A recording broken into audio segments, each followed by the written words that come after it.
the Bible. Is it hard to understand? When it comes to reading the Bible, the first thing that comes to mind is the fact that this is the Word of God. The seals have been broken, and the truth is here. And when we go throughout the scriptures, when we go throughout extra biblical records, we find that the language that God employed, that He used to create the heavens and the earth, was the Hebrew language. Christ said, I came for the lost sheep of the house of Israel. But yet no one, no religious leader, no religious church out there anywhere can now identify the 12 tribes of Israel. Can we? God is quite simple, but it seems as if man makes understanding him hard. What are those mysteries? The truth of your book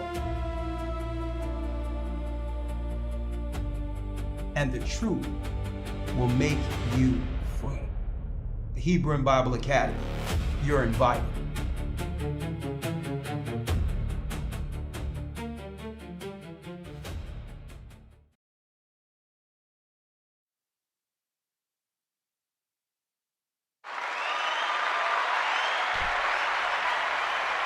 Blessings, brothers and sisters. Let's go, let's go, let's go. Let's do it. Let's go. Hit that like button. Hit that like button, please. Hit that like button. Please, please. Let's start off with a little music here. Shalom. Shalom, brothers and sisters. Ahiya's calling back Israel. Let's do it. Hit that like button. Boy, are we in for a broadcast today. Blessings.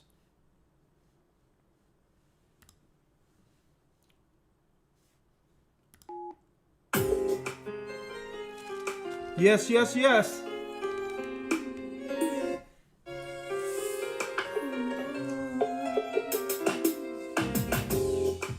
The East is where we're from. Hit that like button. The 12 tribes of Israel.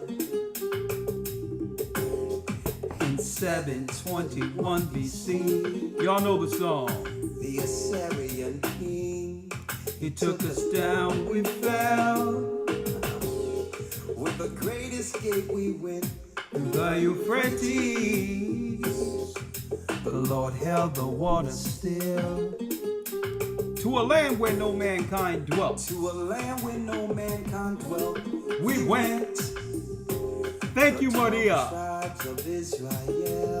We be. Manasseh, the Cubans, Ephraim from Puerto Rico, Naphtali from the Isles of Hawaii. The Lord is calling back Israel.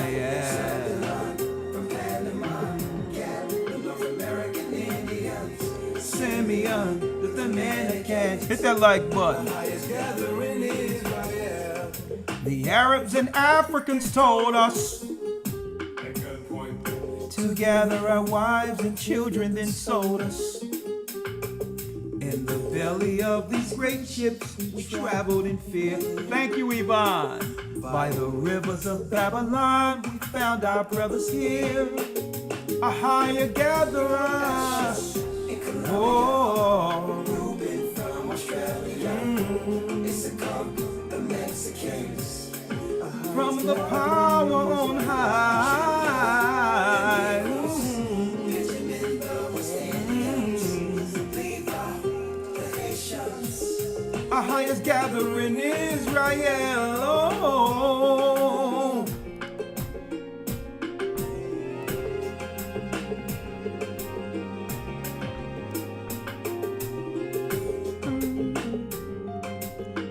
Come on, blessings, come on in.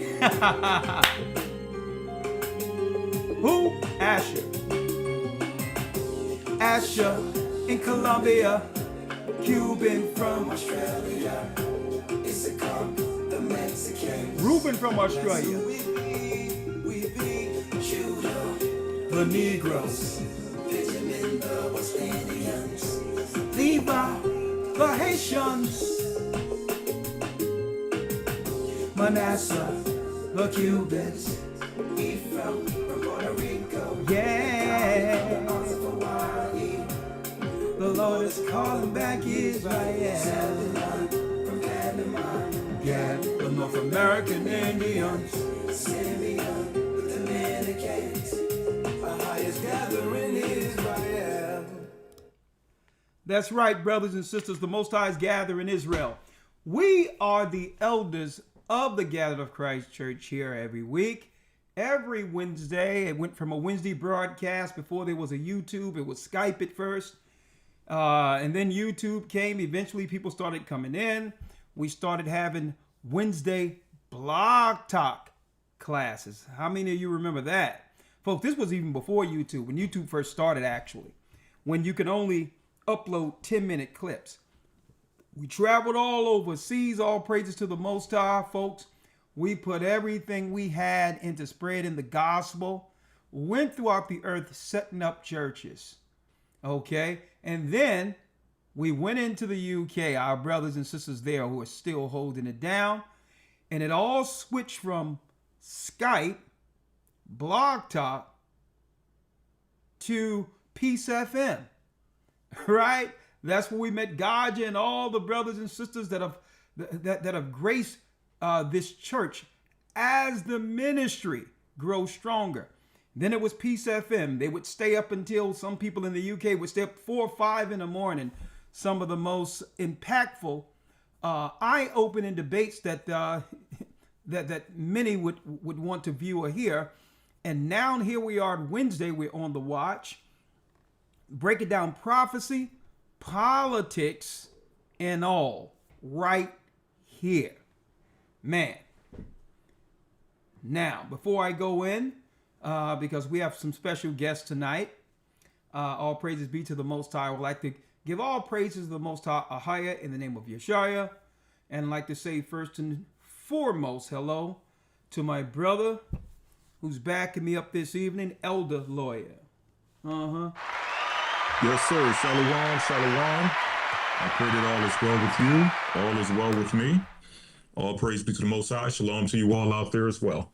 All right, let's jump right in, Elder Lawya. We have a lot to unpack today, this evening. Blessings to my brothers and sisters throughout the four corners of the earth.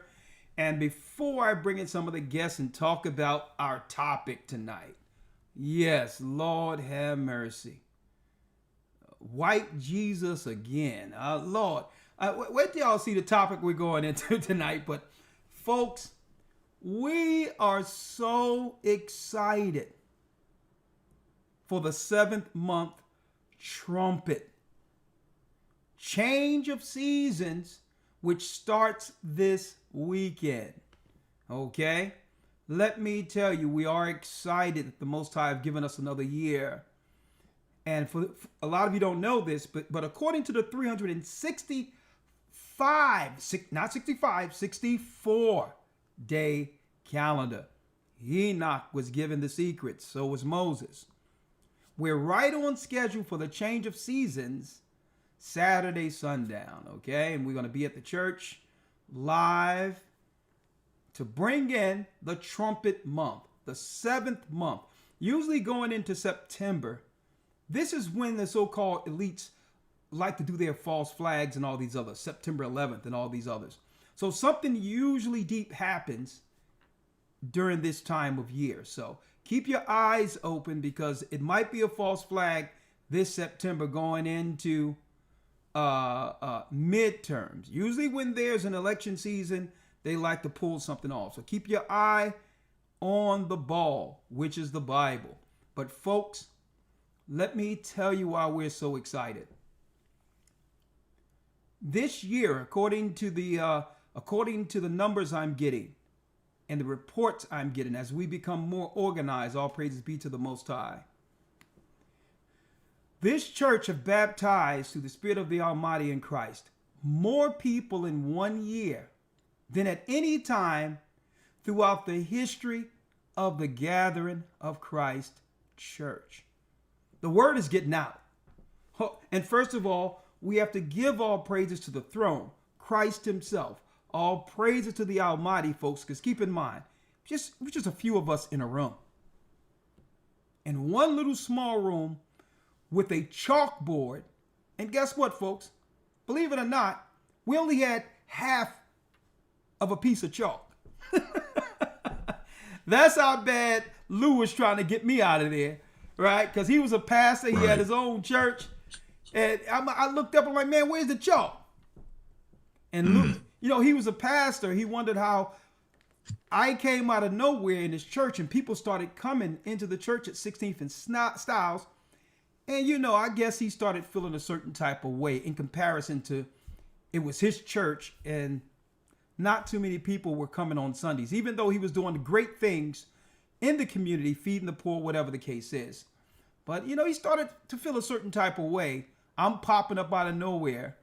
So I look up at the chalk and I got a half a piece of chalk. And, you know, I'm like, you know what? That's all I need. I had a chalkboard, half a piece of chalk, and about 6 or 7 brothers. And look what the Most High have done this year. All praises be to the Most High. I believe the Spirit moved directly through that Passover. One of the most blessed, strongest in this, when it comes to unity in the Spirit, I've never felt like I felt it last Passover.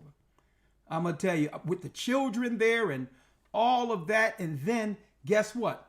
It goes right into the new year, or the so-called new year, and boom, look at what's going on now in the earth. And while Babylon is fallen, the kingdom of Christ is coming together. All praises be to the Most High. And we're going to deal with this trumpet, this holy day.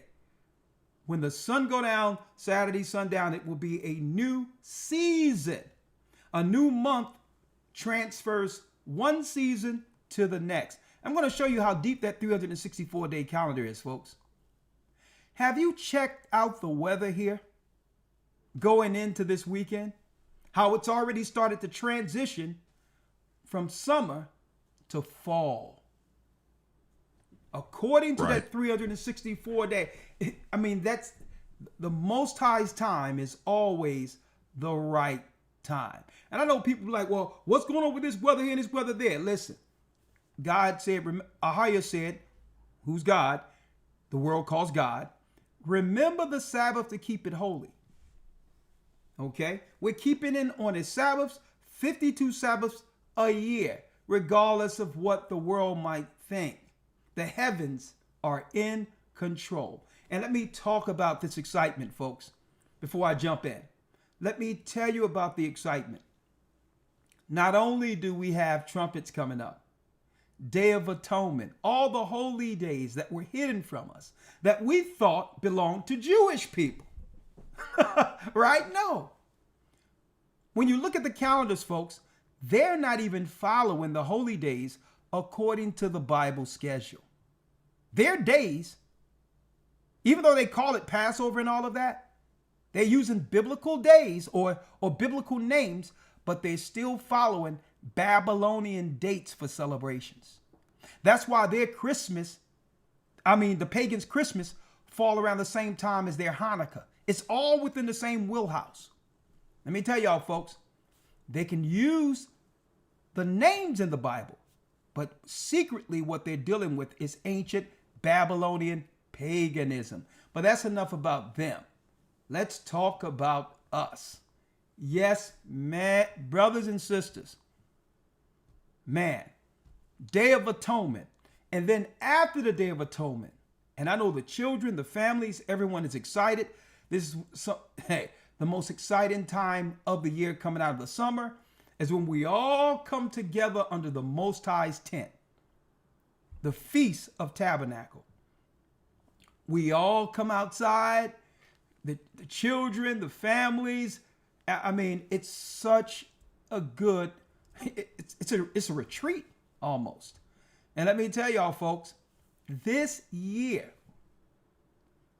I'm working on it now. Let me put it out there. we're working on a free concert for all of the congregants who are a part of Tabernacle. And guess what? You notice that even though we announce these things, I don't say send money or nothing. We're going to do a concert during that week for our beloved who are out there. And we're going to be streaming it live for those who would attend in your respective areas. And when I say a concert, we're talking about praise and worship. Praise in the Most High in the name of Ahia, Bahashem Yeshaya, Wa Rawchaa. We're going to take one of those nights out of the 7 and do a concert. A very, very just praising the Most High out there, right? And then, folks, don't forget, right now we've baptized more members in 1 year than at any time since the history of the Gathered of Christ Church. And we have one more mass baptism to go. Huh?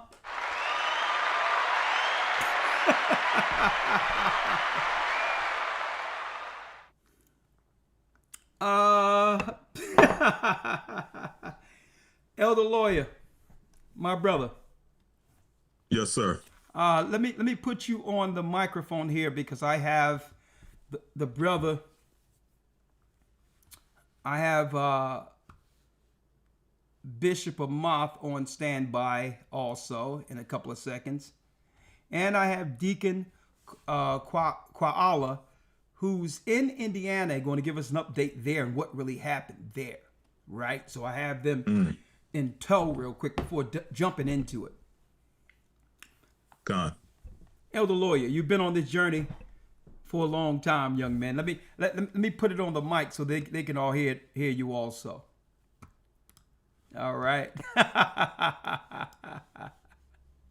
And people, let me tell you, if you want to understand how excited we are in this work, to see the work manifest, where the Most High give you a mission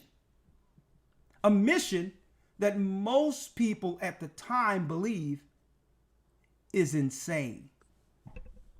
The world don't accept your decisions to actually serve something more than yourself. The world don't understand it, Elder Lawya, right? Let me pull you in. Hold on. Studio display. No, that's studio display. All right, Lawya, say something now. All right, mic check. Oh, yeah. Check. Yeah, now the Moth and them can hear you also. Real quick, right. let me get this out of the way here. To get a calling at a time where the whole world, or those who know us, can't understand what it is, right? They're looking at it and saying, well, you all are crazy. What do you mean you're going to go somewhere else and do certain things? It seems like something is off here. Pushback from everyone who knew us. And now it comes around full circle. If you had to quantify it, and thank you all for your support, brothers and sisters out there. Elder Lawya, how would you quantify this journey, young man? Man, if I can keep it brief and just give some insight, not to try to put us on the same level of the patriarchs, who I would never try to do that, but the one thing that comes to mind is when it speaks in Hebrews of the patriarchs and the forefathers, the foremothers, all those who died in faith, not having received the promises, but seeing them afar off. That part where it says seeing it afar off, that to me is very similar, eerily similar to what this ministry has been from the beginning. Pretty much seeing things before they have come to pass and before they've come to fruition. A lot of what people now have, a lot of what has become a part of, popular conversation, general conversation about what's going on with the economy, the wars, and all the different things that we've been speaking about decades before it became popular conversation. Even the concept of, having to look elsewhere and having to build and having to have things in place for brothers and sisters for refuge in the time that we're actually coming into. It reminds me of when the scriptures speak about seeing things afar off and having to actually live through and make decisions like Noah, having to build an ark before the rain comes.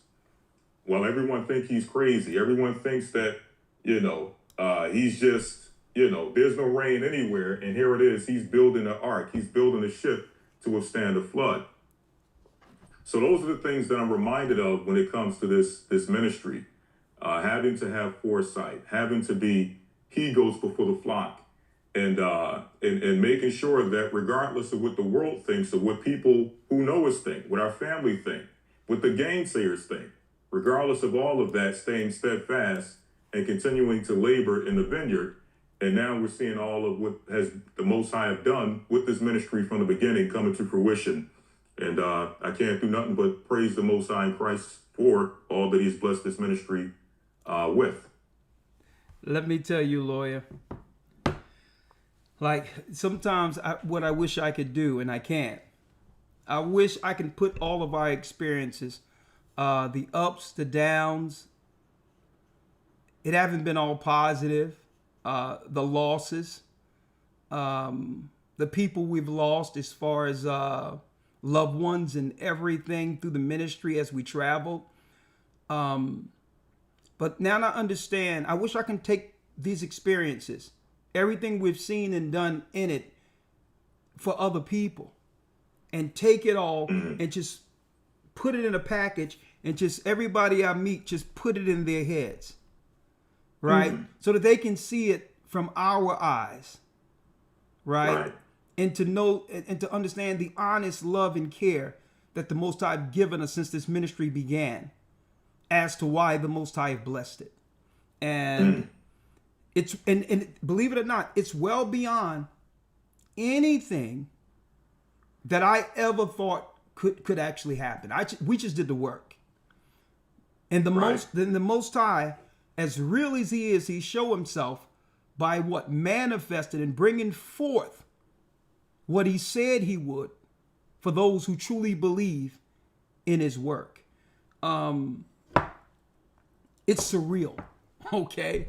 And I'm saying to see it from nothing and to have the Most High give us the precepts and understanding, and on top of that, to help with the word, to comfort those in crisis and troubled times, for people to know that it doesn't matter what happens in the world, there's a perspective that'll help them through it. And I thank the Most High to be utilized as a vessel. And one thing that he's always promised is when you do this word, he'll put things on the road. Like we talked about the crisis that's coming and things that are about to happen, not realizing, not even having the resources, right, to actually prepare or to help, but putting it out there, what people should do and what we should do and what we need. The Most High heard it. And it doesn't matter. Once we do this work, we put that word out there, we pray to the Almighty, and you know what? He bring it into fruition out of nowhere, showing his power, his invisible power. He's showing that he's with us even when the world doubt. And see, and that's what the ministry is supposed to be. It's supposed to be it's supposed to give those who see the word confidence that the Most High hears them. And brothers and sisters, this ministry, and I'm talking about brothers and sisters, like I said, I wish I could take something and put it in your minds to see it from our eyes and ears, the experiences that we went through since this ministry began. And you would know only the Most High could have been with us through this journey up until the present. Okay, only the Most High. And we thank him, we thank his son, and that's why I'm so excited about what's to come. Because if he can do what he's done at this point, without us asking for anything but doing his ministry, doing his work, there's nothing he cannot lay at our feet to prepare our people during the trouble that's about to come. I'm totally confident of that.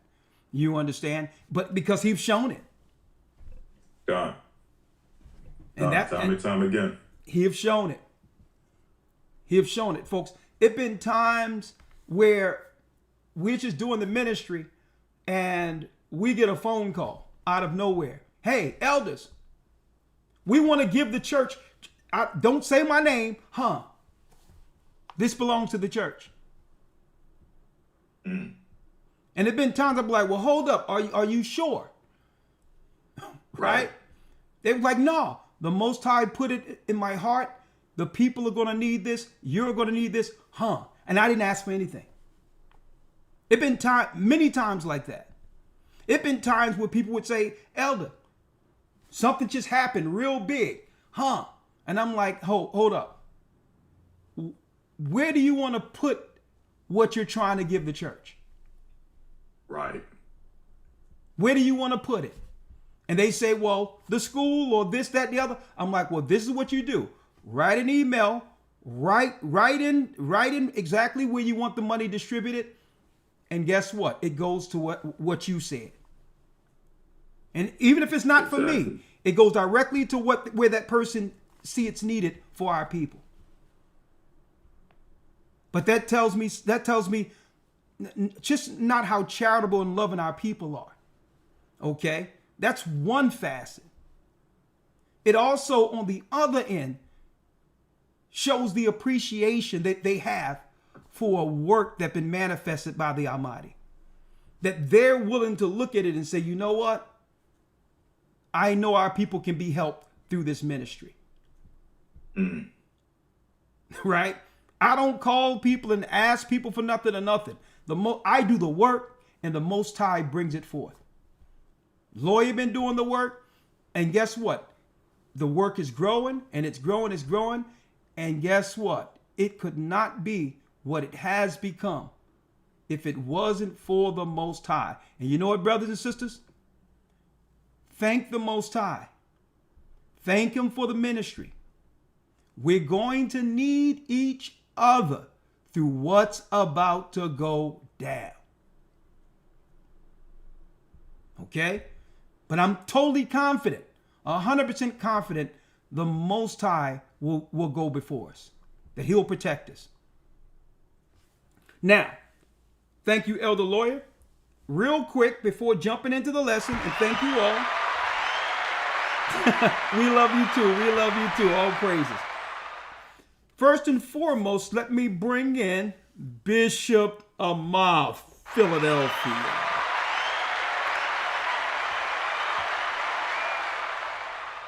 Alrighty, my brother. How you doing, Bishop Amath? I'm doing well. How you doing, Elder? How you doing? Man, I am blessed by the best. And let me tell you, I thank you also for your bishopric and how you've 10 toes down, have stayed steadfast in the ministry of the Almighty and have held it down. And it's like when I came back from overseas, even though Bishop Amath, we didn't grow up together, man, I felt as if I knew you already. You were like my brother. When I seen you, when I seen your family, it was just something there. It was like we've always been together. It's like almost like you traveled with us. I feel that at times. I feel that. But yeah, because we're about to go into a deep topic, but first and foremost, a lot of people don't know about our I Am Royal homeschool that we have for our children. And the fact that we just headed it up a few days ago, the first day of class just happened. Tell everyone about the homeschool for our children. Yes. So our homeschool is something that you couldn't even imagine because it came straight from the Most High, right? The academic system that you would see out there in the world that a lot of parents struggle with, a lot of parents are having issues with policies and things put in place. That's completely a non-issue with I Am Royal Academy. You're able to go from grade 1 all the way through 12 now to have the insight of not only the most beautiful, intelligent, teachers that were given to us from the Father, but the curriculum and the information that's given is conducive to not just practical application, which is key, but also it's catered towards our understanding in the faith and having a moral compass when it comes to teaching our children, right? Not only that, but this year we were able to add on a liaison, which will help students that are graduating to the next level, help them with entering into trade school, going into scholarship programs for college if they would choose, or even helping as a mentorship to go into the workforce. So not only are we able to help our children. So someone asks, is it an accredited school? Tell them. That's a great question. Yes. So there's a misconception out there when it comes to accreditation, right? And the quick answer is, of course, yes, it is accredited. And I'll give you the understanding of what would be accredited. We just came out of the parent-teacher orientation, and I was explaining to them, I was ignorant to the fact when it came to what was accreditation and what it actually took. Every parent in the United States, now certain guidelines vary from state to state, but every parent can graduate their children with full accreditation under a curriculum, okay? Accreditation is only an outside source looking and approving, right, what actual curriculum would be, right? So let me give you some insight. So all of the immoral things that we're seeing in regular school, well, that's accredited, okay? But that, according to the Most High, the wisdom of this world, is foolish with the Most High. So the accreditation that we have would go through any state evaluation, because what we have added in the school this year is on our top tier program. We're having the learning coaches and the volunteers go over the parents' portfolio. Okay. Which is the parents' responsibility of keeping their children's curriculum, so they have proof for the state if they needed to show them, right? For every particular subject that they're studying. So they'll have their science lessons, they'll have their math lessons, they'll have everything on toe if they need it. And obviously they'll be proficient enough to pass a state SAT if need be. Also with that, we provide... So let me ask you this, because real quick, just because we know we have people out there that do homeschooling for their children. I homeschooled Azel, right? Yes. But what I had to do was every quarter, I had to go down into the state place to make sure that his SATs were done. Yes. From one quarter to the next.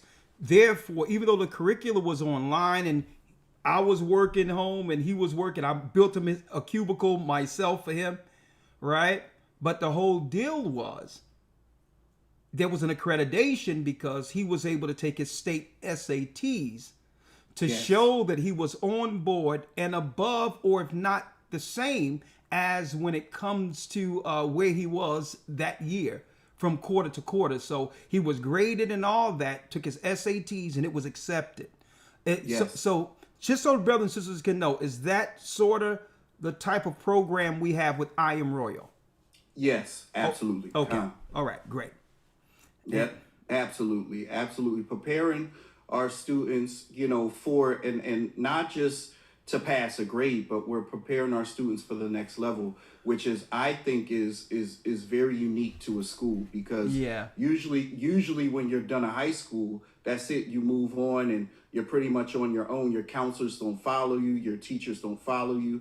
But with this, we're actually grooming children for the next step. We also have, which is, we have our bi-weekly Bible study, which is really an extension of the Young Maccabees program and the Young Sarah's program. Yeah. to help children move and understand that we can go from this school into ministry. Yeah. We can move from this school into what we do naturally. So the I Am Royal Academy, for everybody that is a member of the church, actually it helps them in their environment, which is to move into their natural element. Now, to go to the point that you made, I had contacted, because prior to us fully going into I Am Royal full time, we were in a online charter school, right? And even though the online charter school was there, we come to find out we also are, we also are responsible for our transcripts and the state SAT. So irregardless, if you were in a homeschooling, let's say you were in any of these particular, Agora, Celis, whatever you may be, right? Yeah. You're still responsible the same way that you had Azel, the same way you're still responsible. So that's also a misconception where people feel like because I'm in this state approved, quote unquote, curriculum, that I don't have to go and still deal with accreditation. The bottom line is the accreditation solely is on the parent or a learning coach. Okay. So, well, yes. So that's how it works everywhere. Okay. And I didn't know that. All right. Well, hey. Well, guess what? We're learning as we go, and that we picking up a lot of things and not realizing that a lot of things we thought that we would have to ask for permission for was already implemented through the Spirit of the Most High, right? So exactly. I mean, again, this is something that I didn't think was possible and wanted to avoid, because there's so many things when it comes to people's children. Just like me, you would take that personal, and what I didn't want was an offense to happen somewhere else, and now they're not a part of the church because of something happened at a school or whatever the case is. But I like the dynamic of church people working with our children, because the dynamic transitions from church into the weekly, just the weekly actions of our people. So so what I was afraid of is the exact reverse. It's actually keeping the cohesiveness of family, the children, from one Sabbath to the next together. So I thank you, brother. I thank you. And I'm going to be bringing you in ever so often with the permission of the parents, so that the children can come in and give their insights of what they're learning also during the first semester, right? Now, before segueing there, brothers and sisters, I'm going to show y'all how y'all can support I Am Royal in a second before jumping in. It's time for us to blow the smoke off of some of those machines now, because you see the shirts I'm wearing, right? All right. I'm going to tell you, our brothers and sisters out there is getting it in, but we need to set up the I Am Royal apparel, because we have to send out these shirts, the uniforms, for all of the men that's out teaching, right? You already got that particular memo, right? Yes, sir. So we're going to get together, because we need to get it out before the winter, because we have to be out there during the Christmas holiday and all of that, dropping what we need to drop while people out there shopping or whatever the case is. So let's get those motors started on the clothing. Let's find out how many people we need as far as manpower, and we'll look at the numbers and see what we can do to make sure that those who help us, they're looked out for also, right? And that's what it means for being a nation, when it says the kingdom is within us, right? So it's not about just clothing the people, but making sure in a time where people are losing jobs, that there's opportunity for our people within the church to make something for their families. So I'll be talking to you about that. You know what I mean? I know a moth, you're spread thin all over the place. You got about 20 different tentacles, but you wear your work well, and you can be depended upon. And I really appreciate you, my brother. I love you, man. Love you, Elder. I appreciate the opportunity to come on. All right. There you go, Bishop Amar. And that boy can sing, too. Anyway. New music coming. Yes, Oh yeah, I'm gonna tell you, what a talented brother. And now we're transitioning right now because there's a few things going on, and let's start with what just happened in Indiana. Let's go into the broadcast. Let's go. Fair use. And we live in Gary, Indiana, and we're going through a blackout right now. We're going through a very tough situation. It's no power, it's no AC. We're making the ends meet the best way we can, I would say, in a sense. Trying to keep good spirits. This is the tree. As you can tell, the house was not bent up like this, but it has broken off the lining of the house.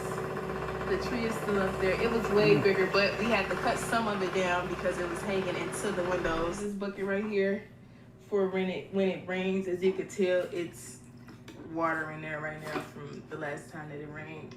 It bust through the wall. It cracked the ceiling. Man, look at that. All the way from here, all the way to there. We put boards up, as you can tell, so it doesn't keep leaking through so much. And we have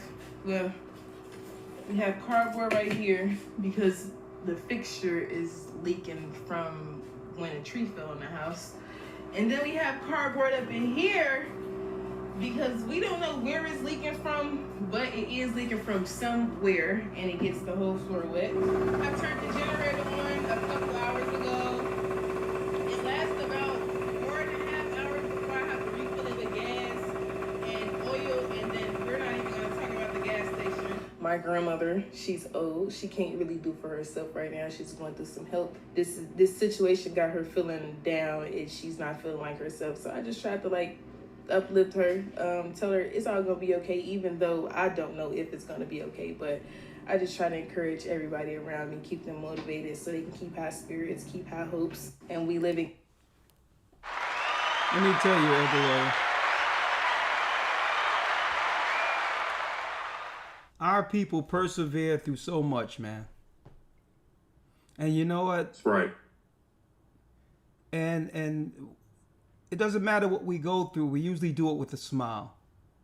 I'm looking at this sister, and man, I'm gonna reach out and see what we can do to support her. And I'm looking at a place that they can't just walk away from, trying to make it the best it can be. But they do it with, man, our Southern people, man, and they do it with a smile.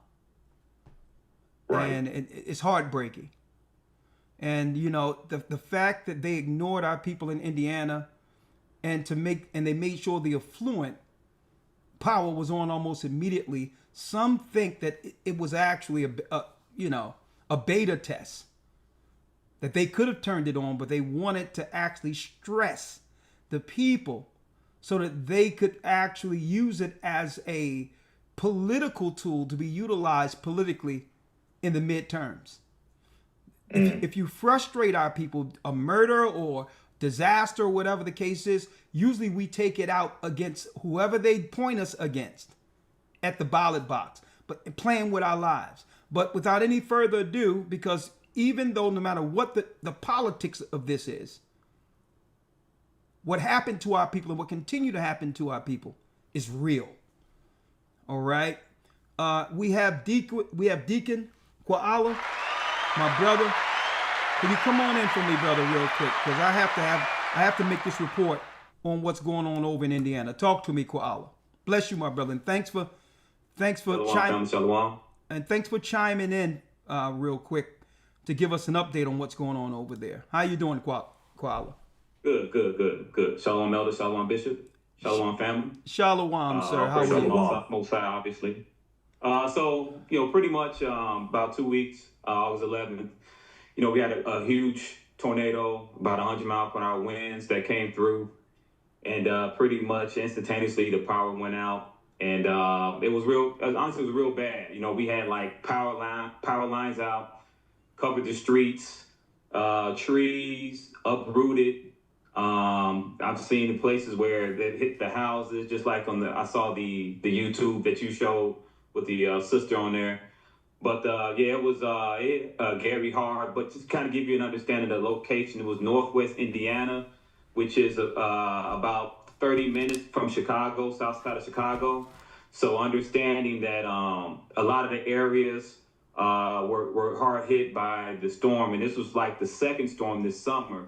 The first one before that was in a neighboring town called Maryville, which was which was devastating too. A lot of power infrastructure was out, but they got that up pretty fast. But you still see that a lot of what the tornado hit then. A lot of houses were roofs were taken out. A lot of houses were damaged due to trees and stuff like that. So, but when it came to Gary, yeah, a lot of the power was still out. I think some of the power was still out today in Gary, as far as that when it comes to some of the residents here in our area.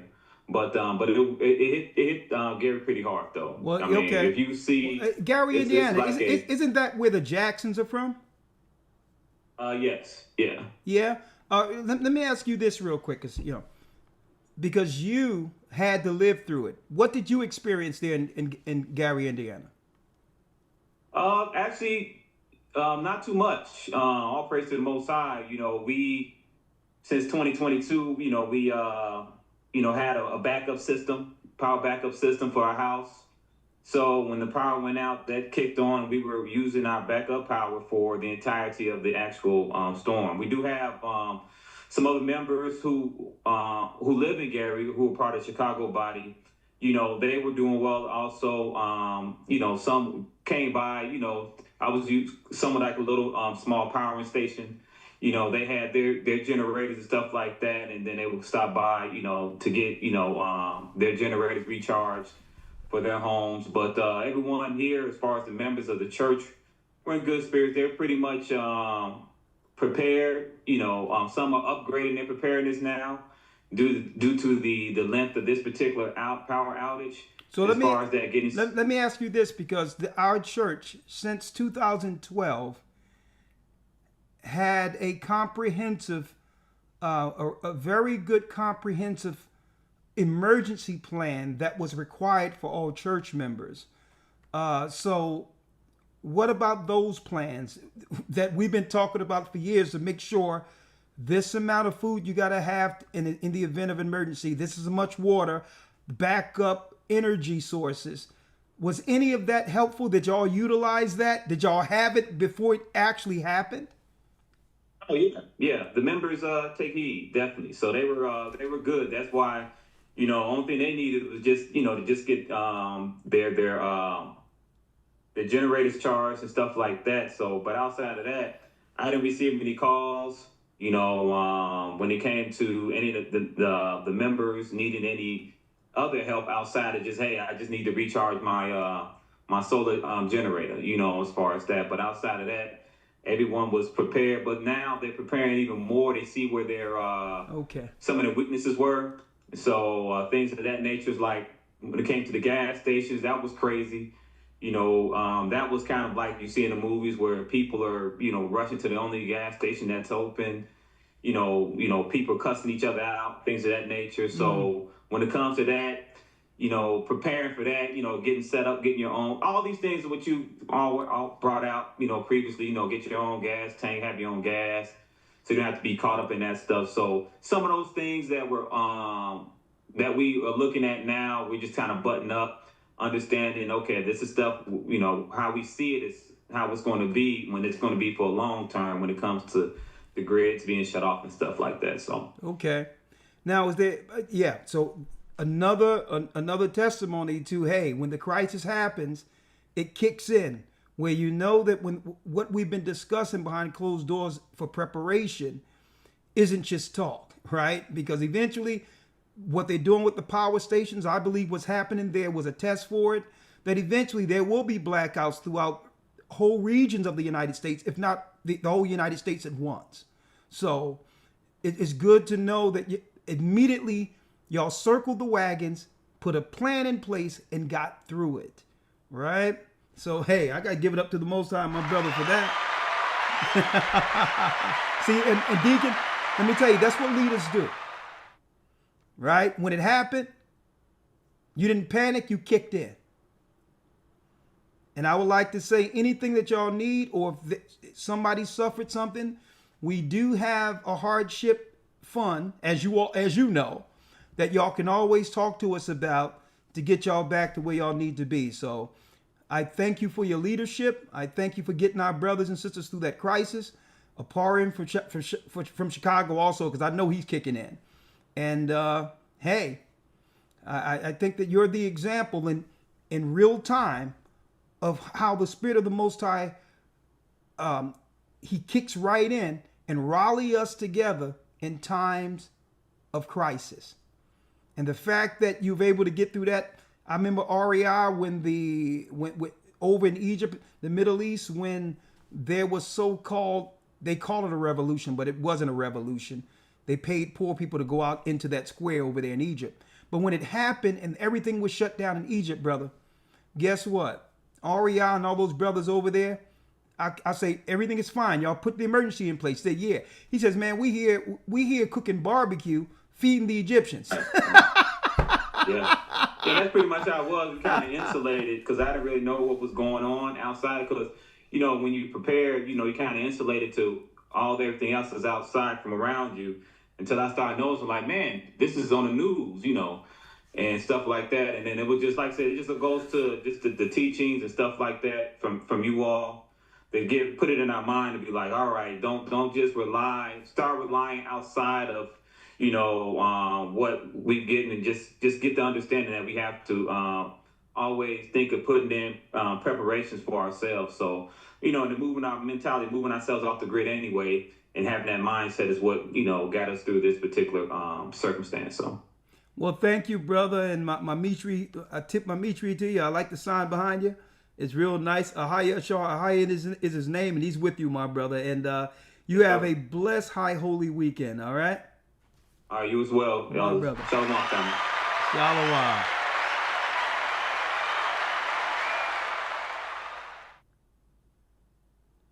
All right. Thank you, Bishop. It's up to you if you want to stay on, Bishop. I'll keep you in the back as we dive into the broadcast. Yeah. For those who don't know, that's right. We are about to go, and I'm Elder Rawchaa, the Gathering of Christ Church. We're going to talk this evening.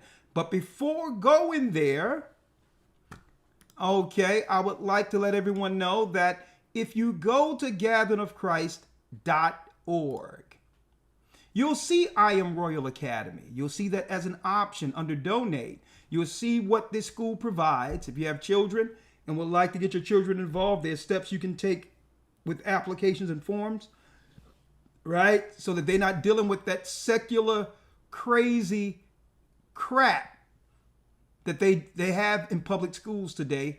Guess what? I Am Royal is the answer. But again, the parents don't have to pay nothing at all for one of the best schools that have ever been formed. And I'm not saying that because it's a part of our work, okay?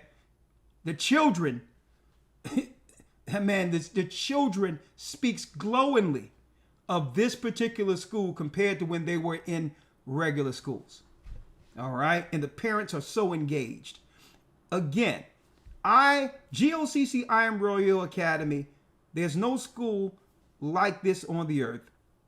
Grades 1 through 12, you can go to donate, put I Am Royal, and guess what? The money will go directly to our children and the administration who teaches our children, okay? Again, it's strictly for the children. The church have nothing. We don't touch a cent of this. It goes towards our children's future. Again, the church is sponsoring it. It costs a lot to sponsor it, but it's worth every penny. We would appreciate if you have a little bit of something to help our children, go to gatheringofchrist.org. Go to donate, and you'll see on the drop down, I Am Royal Academy. The church is sponsoring it, but your help would be, it would be highly appreciated, brothers and sisters. Let's teach our children. All right? All right, Elder Lawya. Well, I think it's time to go in. I think, Elder Lawya, it's time to go in. I have everything queued up. I have Let's do it. I have it all queued up. Lord, Lord, Lord. Here we go. Race, politics, and prophecy. Lord, Shapat. I mean, not Shapat. I got Shapat on my mind. I know you there, Shapat. Not white Jesus again is our broadcast. We're going to break down this from the rooter to the tutor. Later, we're going to discuss. Now, later we're going to discuss the academy and what people can look forward to this coming Sunday. But here we go again. When I grew up, right? I grew up, came to Philadelphia from the South, right? At the mantelpiece up there, 15th and Diamond, the mantelpiece there with all our pictures, grandmother pictures, people, my Uncle Oscar, who just got discharged from the service, this big white Bible with a white Jesus on the front of it. And then we had these old gold clocks, Elder Lawya. Now check out these gold clocks. These gold clocks had 3 pictures, right? Now the 3 pictures had who? Martin Luther King on one side, JFK on the other side, and white Jesus in the middle. I'll never forget about this clock, right? And it looked kind of scary. It had this shrine. It was gold. I don't know if I'm telling my age, if some of you remember those things where you had to have Martin Luther King, JFK, and a white Jesus in the middle, and it had 2 lights that you screw in on this clock in the middle, right? Right, I'll never forget it. And when I was growing up, coming from down south, I would see my mother, my father, my parents always would go into this Bible. And I used to open up the Bible when I was a kid. And I'm like, hey, these people in the Bible must be special. Now, when you're a kid and cannot read, Elder Lawya, you are enamored with the pictures, because why? Even though the Bible papers were paper thin, the pictures in the Bible were like placeholders. They're so thick, you can't tear them or nothing. So we would go through that Bible strictly by putting our fingers on the pictures. And I would look at it, I'm like, so when my parents get these books, they would see it as one thing. But when children receive the books, it was telling me that, hey, there's something special about this book, right? I mean, man, you know, you have arguments at the house and be like, you swear on the Bible, you better not swear on the Bible. You know how these Southern arguments happen up in the house, right? Don't be swearing in front of that Bible. And I'm growing up, I'm like, man, this book must be important, right? But everyone in the book were white people, right? I didn't think nothing of it. I'm thinking, hey, these people in the Bible must be special, right? Then I started going to church. I'm talking about 3 or 4. I can remember how important this book was. I would just scroll through it, not realizing one day, you know, it would become my life. The Bible itself, right? The Bible. Is it hard to understand, right? So I remember Bishop Little, my mother saying, Junior, you always playing these records. You always listen to my records. You need to go with Bishop Little and go to church, 9th and Collar Hill, right? 9th and Collar Hill. Now, the first church I was a part of, I think I was singing in the church, 5 years old, right? As soon as I go into the church, Elder Lawya, you will never guess who I seen. This big white Jesus over the pulpit, right? Stained glass on either side. And there was a kneeling pit. It's like these cushions that we had to pray in front of before the pulpit, right? I'll never forget it. And downstairs is where you would have your refreshments, little candy shop, and all these. Let me tell you, it's like, it's so real in my mind right now. And if I could draw, I could draw it all, right? A white Jesus. No sooner as you go into the church, you see this white Jesus. And in my mind, I'm like, man, this guy must be important. That's him again, right? Right? Mother Little goes on the organ, man. She's killing this organ. Beautiful sister, Mother Little, right? And she's just killing this organ. And she says, come over here, little June. I'm like, yeah. She says, I heard you can sing a little bit. You want to sing? And I said, I'll try to sing. I'll never forget it. And I'll never forget this. The first song that I wrote wasn't a song that I wrote, right? The first song I wrote, right? Because I've been writing songs, I was signed as y'all know the story. I was signed as a kid and doing television shows and all these other things. And I was signed, me and my brothers, the Diamond Five, to Alpha International. It was a subsidiary. Steve Bernstein was really a spinoff of Philly International. But anyway, before that, Mother Little sits me down. I'm sitting there still looking at this white guy up on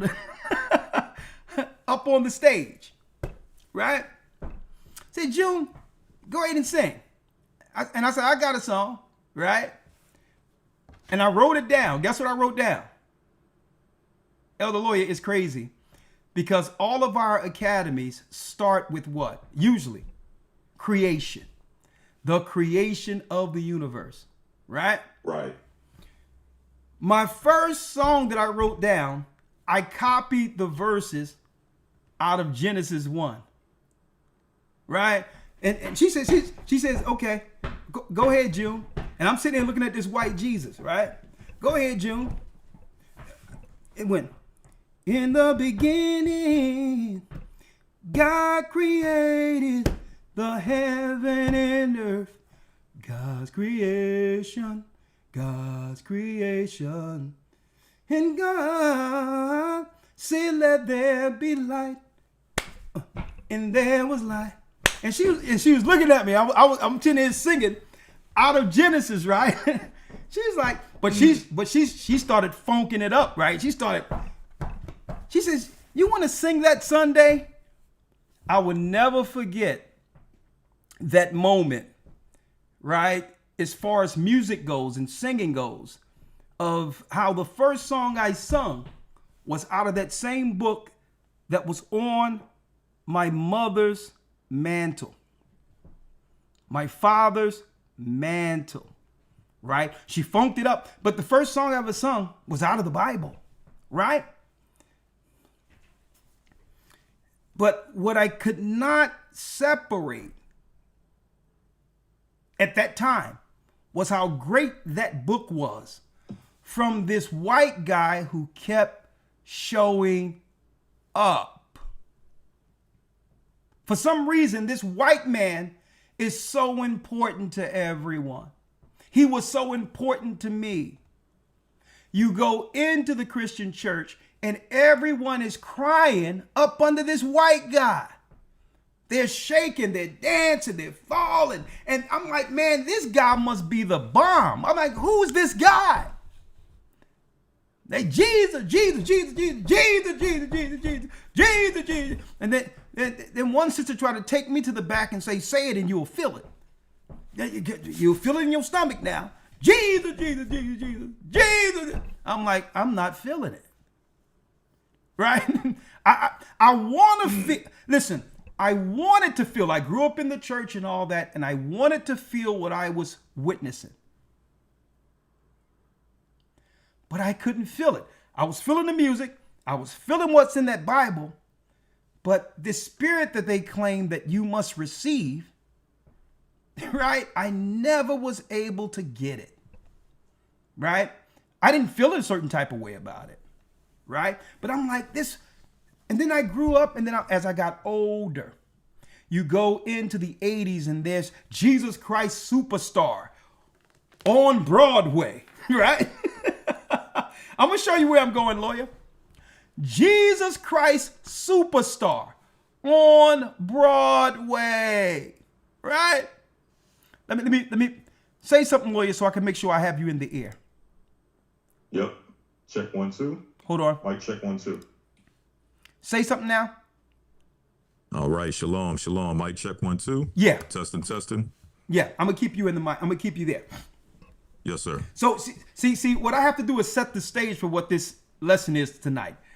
I mean, white Jesus again? What? Here it is, Jesus Christ Superstar in the 80s on Broadway and all that, right? I'm like, we can't escape this guy, this white guy, right?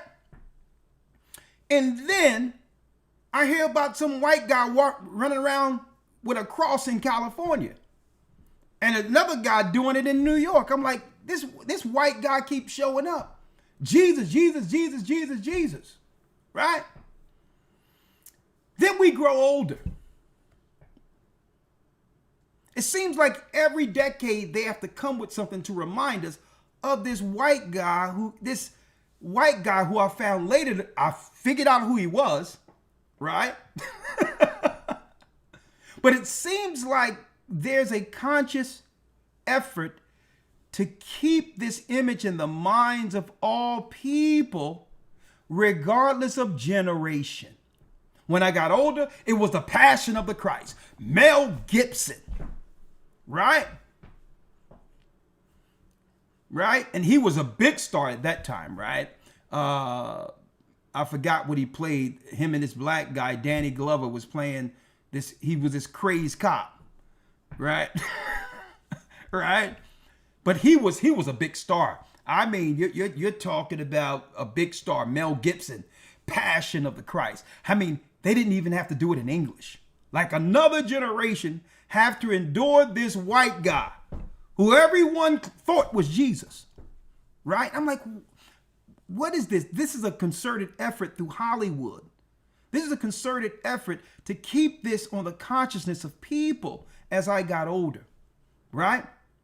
And then as I got older, what happens, right? Denzel Washington, Spike Lee, X came out. I'll never forget it. And I don't know why Denzel didn't. Well, I know now. This is his Emmy Award, his Oscar winning performance. They didn't want to air this particular movie, Elder Lawya. I mean, you're talking about someone who played Malcolm X. And I sat there, and I think about what I'm showing y'all, brothers and sisters, from a kid, seeing this white guy through pictures, all the way through my life at church, okay? Branded into the consciousness of our people in a community who at the same time, I'm looking and saying, well, hold up. My mother and father is telling me about the civil rights movement coming out of the 60s and all that, how finally it was desegregated and what they had to go through with a black finger pointed down a back alley where white people can go to the front of establishments. And here it is. I'm trying to piece all this together. A good white Jesus that everyone is crying and reveres more than their own family members, right? But these are the same white people who you said, you better go up the street or I'm going to hang you, right? So understand the confusion that's going on within the minds of children who is trying to figure all of this out. This God thing, this Christ thing, right? Because it doesn't make sense. How is it we got an all-loving Jesus that black people love these white people and white Jesus like this, but yet we're treated like trash by a lot of them? Like, what is this? And then what happens? I see Malcolm X. Boom. That prison scene with Denzel Washington when the white guy, when Denzel points and says, hey, it's Malcolm. Who's that? He says, it's Jesus. Of course, he says, is Jesus white? Of course Jesus was white. Of course Jesus was white, right? An iconic scene. And man, when I seen Malcolm X, it all started coming together. Thank you, Spike Lee. And guess what, folks? It was such a pivotal part of my life at that time. I'm going to tell you, if it wasn't for the Most High, I would have probably joined a mosque. I would have probably become a Muslim. It was so impactful to me at that time, but I just could not get that Bible out of my system. It was so much, it was so integral when it came to my existence, even when I started to try to figure out who I was and who is our God, who is this Jesus. And I really think, folks, I really think that mission to figure those two things out, who am I and who is this God, is what led to a ministry. Now that I look back at it, it was the Most High the whole time. I could never let go this Bible, but it was something about this white guy that kept popping up, right? And now, Elder Lawya, they're doing it again. They are doing it again. Fair use. We're going to break this down from the rooter to the tutor. They're doing it again. Lord have mercy. Lord have mercy.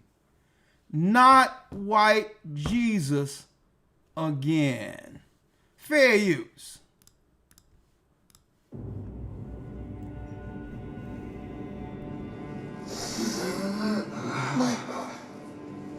My arms.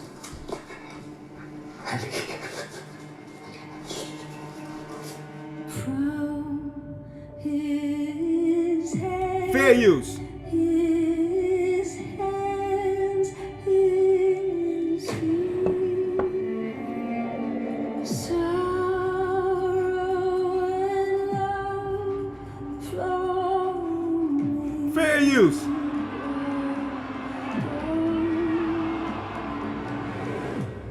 This is the way.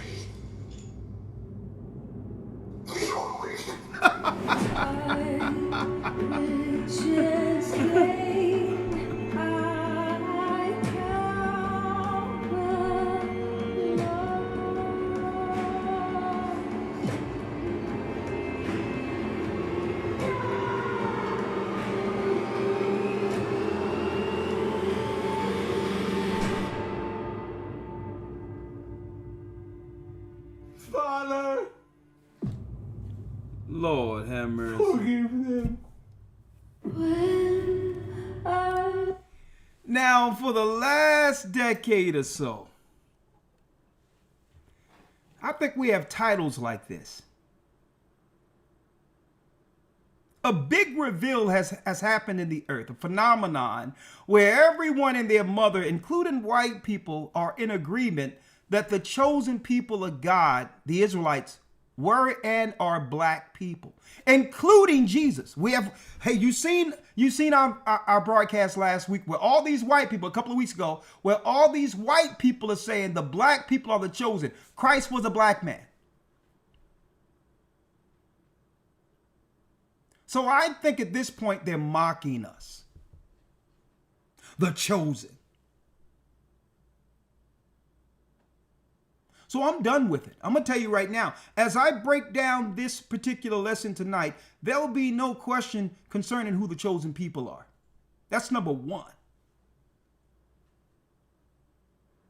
Because guess what, folks? I'm tired of this. The programming that the Most High broke us from that was attached to our belief, my belief, since a child. I'm tired of it. It's mocking us at this point. It's mockery.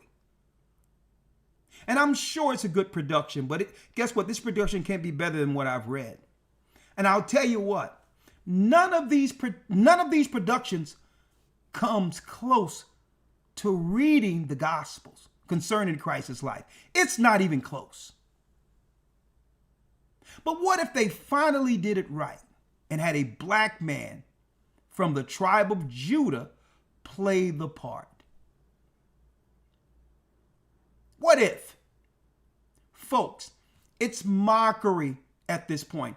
As guess what? And I think it should be a pushback to a point where, hey, if you're going to be bringing forth these types of movies without showing the correct image and portrayal concerning Christ's true race, we are not going to watch it. We are not going to support it. Let it crash and burn. Let it crash and burn, because we're tired of them taking our king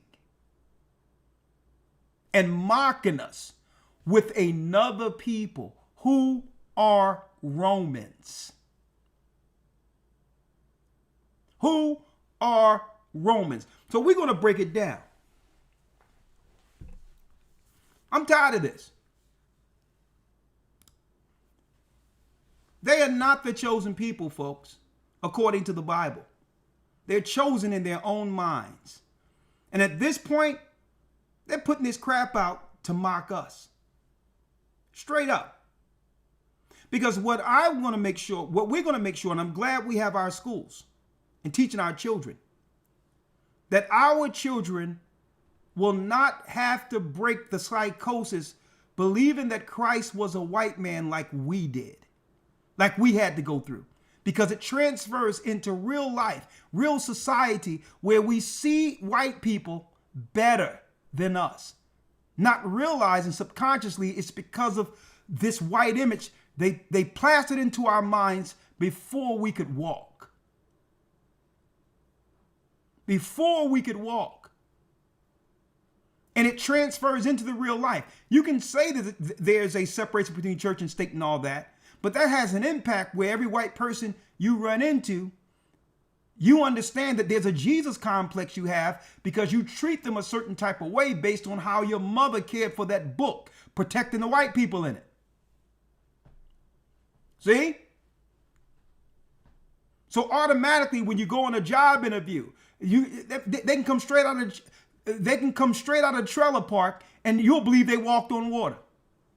We're tired of it already. Okay?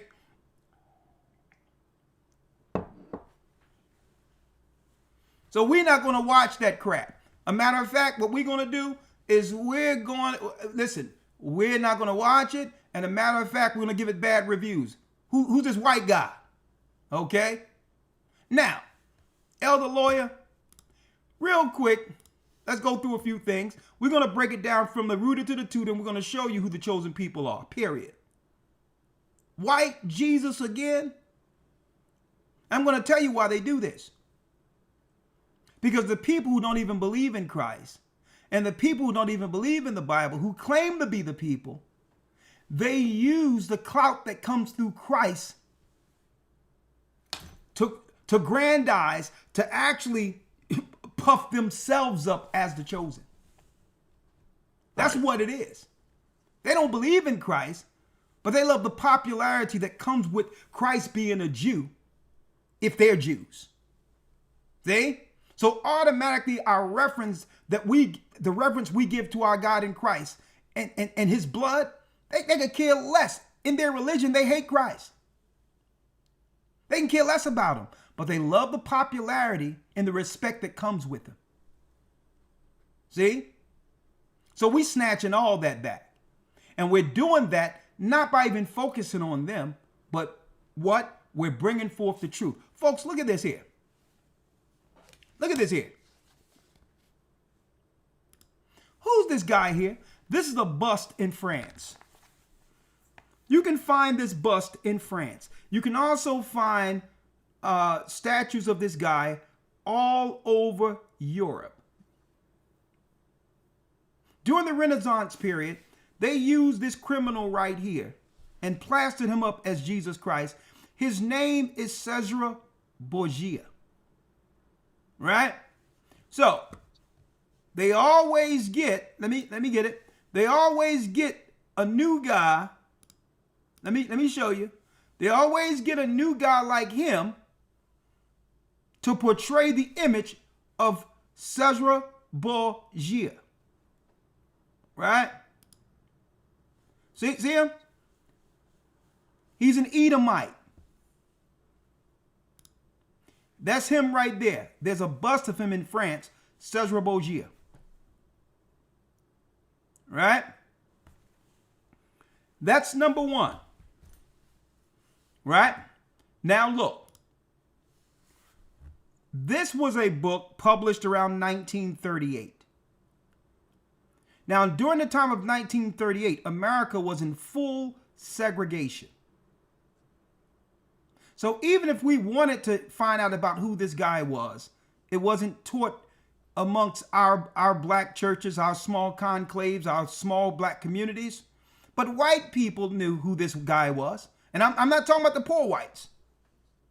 Those of high academia and great historians knew that this guy wasn't Jesus Christ. This man had a history.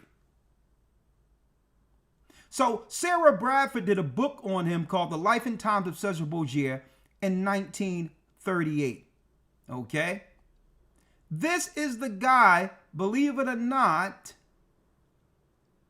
that Oliver Stone used for what? I think, who's the guy that produced The Godfather? Was it Oliver Stone? Hold on. Nah, that was No. I forget his name, but it wasn't Coppola? Oliver Stone. Hold, let me get it. Yeah, I think Francis Coppola, if I'm not mistaken. It was Coppola, right? It was I Coppola. believe so. All right. But again, I think it was Coppola.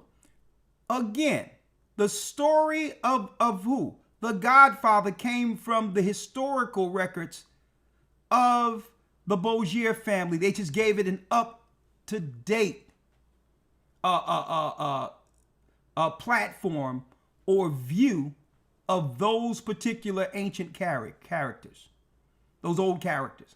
They just gave it an up-to-date stage to it. But all of the lines and all that, the political dynamics of that time of the 1400s and 1500s is what they utilize for the Godfathers. Yeah. Francis Ford Coppola. Yeah. Francis Ford Coppola. Yeah. So the Borgia family, Coppola got the story for the Godfather from the Borgia family. Right? Now, let me show you something here. Right? Let me show you something here. Now, later I'm going to go into the psychological play they utilize with these images. It's straight sorcery. Folks, it's sorcery. All right? Let me do this. 1 second. Not this white Jesus again, y'all. Spirits. Huh? And let me show y'all something here. For the sake of time, we're going to go straight through these. Right? Now, so we go from who? We go from Cesar Borgia, The Life and Times of Cesar Borgia, folks, right? We go from there, 1938, Sarah Bradford, where the majority of the white people from Europe know that this white guy on statues that are in white churches, black churches, is not Jesus Christ, that this guy is a Roman. He's a Roman, a straight up Roman, right? Now,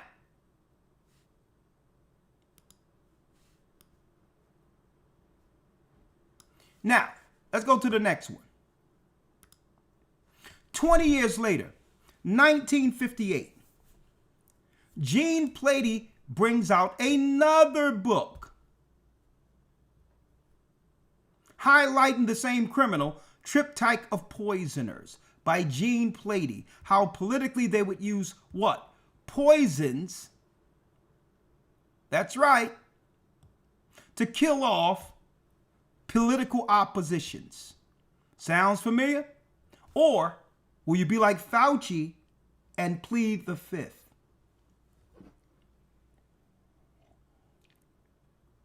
Triptych of Poisoners. 1958, Gene Plady came out with another book. Right here, this is the man that they plastered in all of our records, the Hebrew records, the Bible, as presto magic, the new Jesus Christ. Okay. Psychologically made our people believe that white people are better based on these images, folks.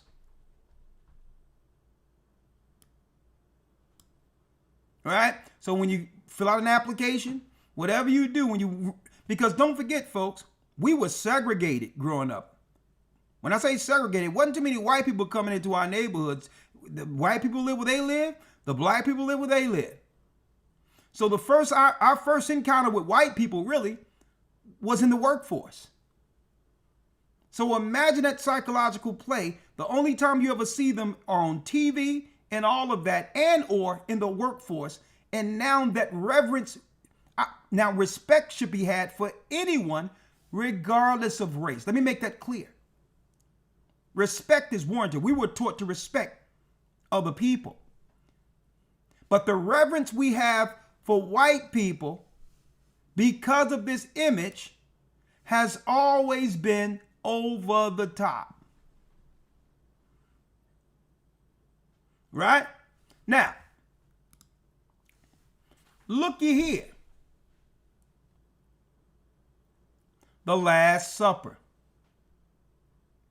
Now, they probably got nothing but pork chops up on this table.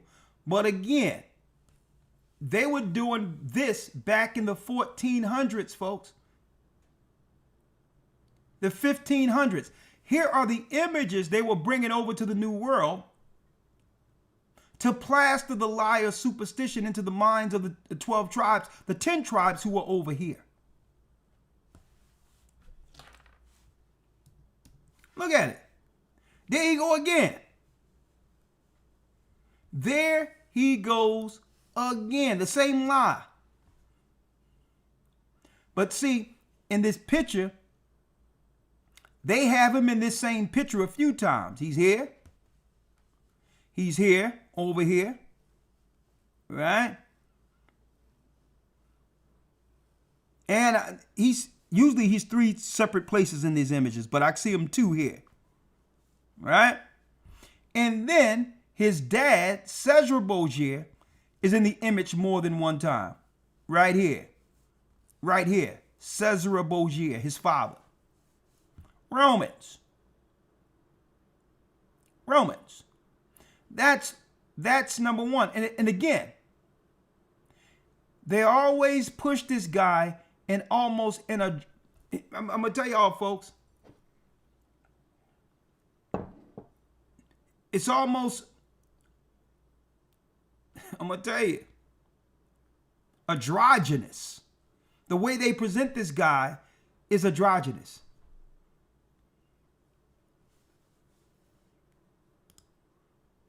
A man with a dress on, right? Now, there's no way a Lion of Judah is going to be walking around this soft, straight up. This ain't no Lion of Judah. This man has a name. This man had a history.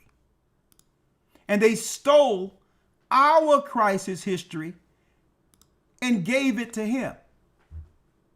All that to hide the fact that Christ was in fact a black man, and so is his people. Now,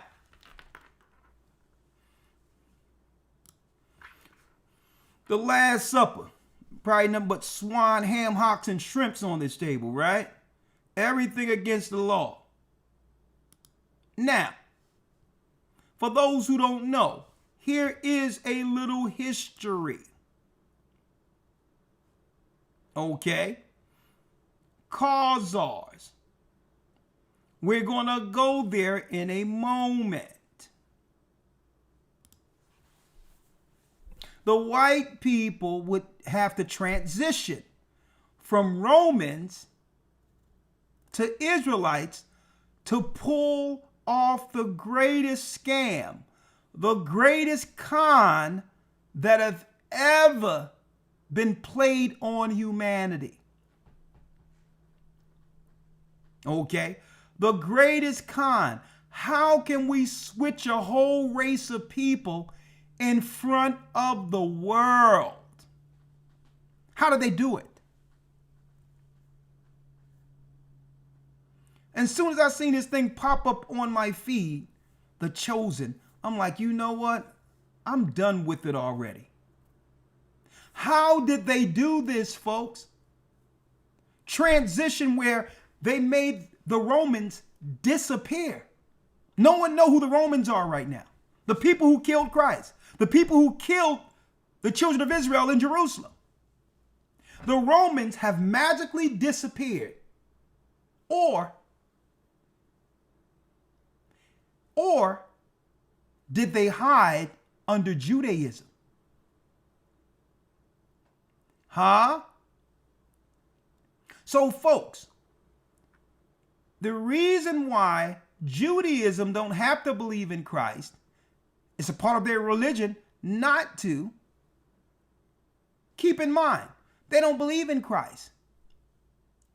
But all in all, the image and the power and the influence of Christ, they were able to consolidate through magic and transfer all that reverence, even though they don't believe in the Christ in the Bible, all the power and reverence that should be given to Christ by default has been transferred to them. See? So this is the incentive of Hollywood, where you have some Jewish people who go to synagogues and don't believe in Christ, but it's incentivized to promote these particular productions. Not that they believe in Christ. So if you don't believe in Christ, why would you fund a Christ production? See? Because it's effective. The outcome of Christ's power getting transferred to them. Christ's reverence being transferred to them so that now they can treat any of us a certain type of way based on these particular people being the chosen people of God. See? Hold tight. I'm going to show you how they did this. One moment.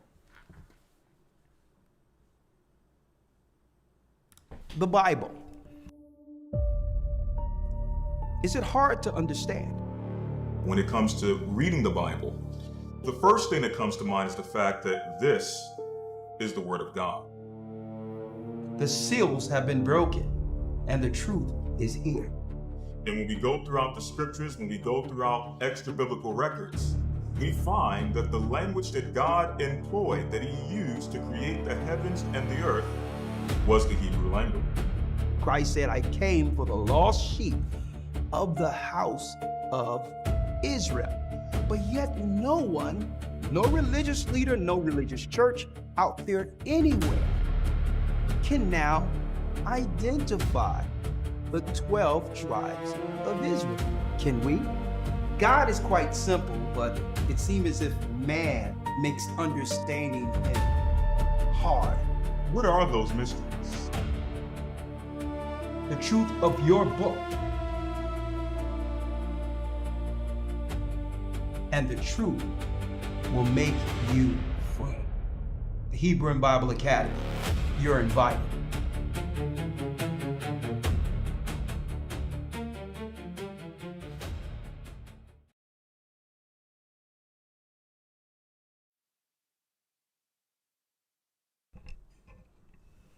All right, brothers and sisters, hit that like button. Give Elder Lawya another minute or so to get back as we dive in.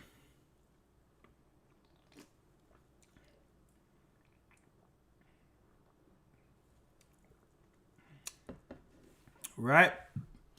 Give Lawya an opportunity to come through. Now again, a lot of y'all don't know this, brothers and sisters. Check it out.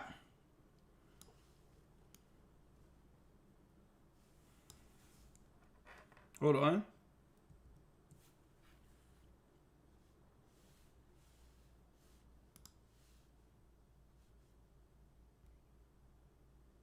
All right, Lawya, you there? Yes, sir. All right, great.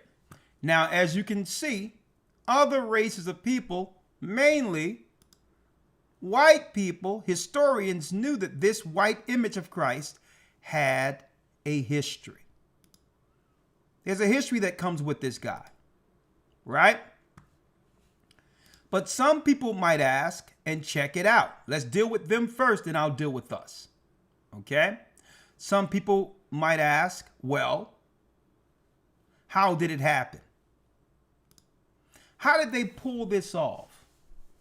To be able to portray themselves as the same people their forefathers destroyed. The Israelites. I mean, what a game. And see, you have to realize why they would go proxy through him. Why would they go proxy through him? Right? Why? Why so? Because it's some of the elements that comes with Christ. There's some elements that come with the Christ in the Bible they could now exploit. What do I mean by that? They seen Christians as gullible based on some of Christ's teachings, right? So they would be able to exploit. One second. They would be able, brothers and sisters, to exploit right here. Good.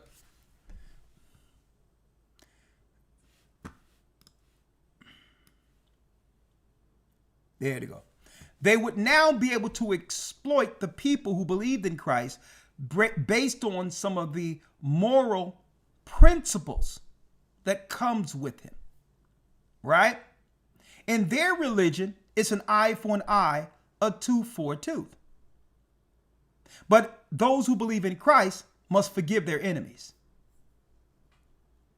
Right? So now, if your enemy poses Christ, you cannot retaliate. Right?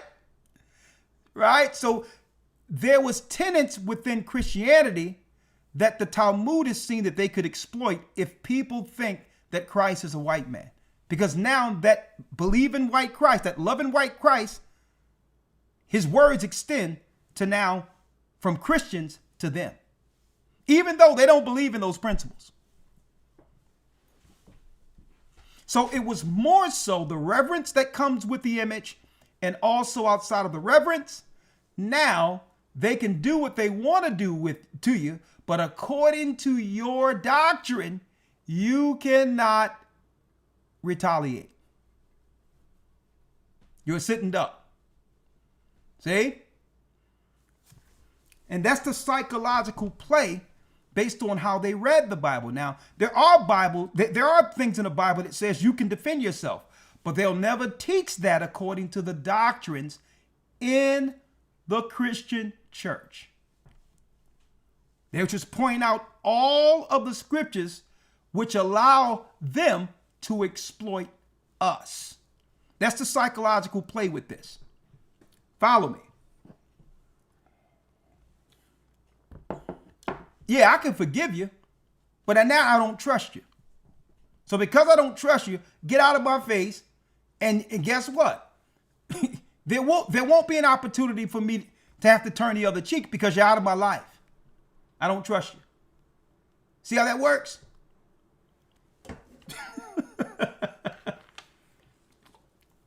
Now, let's go in, Elder, real quick. Talking about the chosen. Are you kidding me? All right, Elder.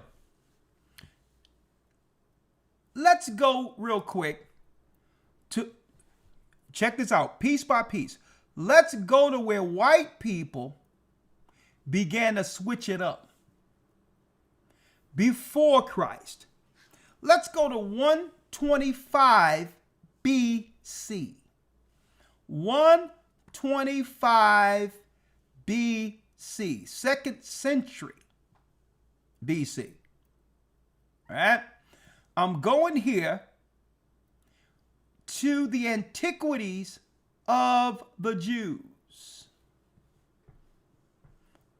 Right? The antiquity of the Jews, chapter 13, part 1. Right? I'm going straight here, and let me read it real quick. Let's read that real quick. One moment. Logos. It says 13 part 9, chapter 13 part 9,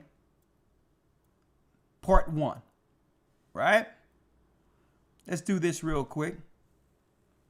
Logos, where is it? L, right there. Boom. All right. Right here. Antiquity of the Jews. We're going to go through a little history to show you how Romans were able to trick us into believing that Christ was a white man. All right.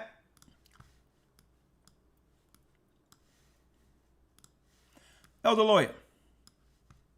Yes, sir. Okay, we can go right here to part 257, where it says Hyrcanus. Yes, sir. Antiquities of the Jews, 13:9 and 1. Verse 257 says, Hyrcanus took also Dora and Marissa, cities of Idumea. Cities of who? Cities of Idumea. Cities of Idumea. Now, who is Idumea according to the Jewish dictionary? Idumea. See? I'm going to show you how you get them, folks.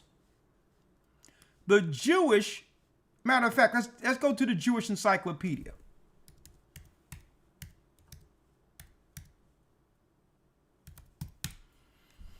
The Jewish Encyclopedia. Who are the Idumeans? All right. Check it out.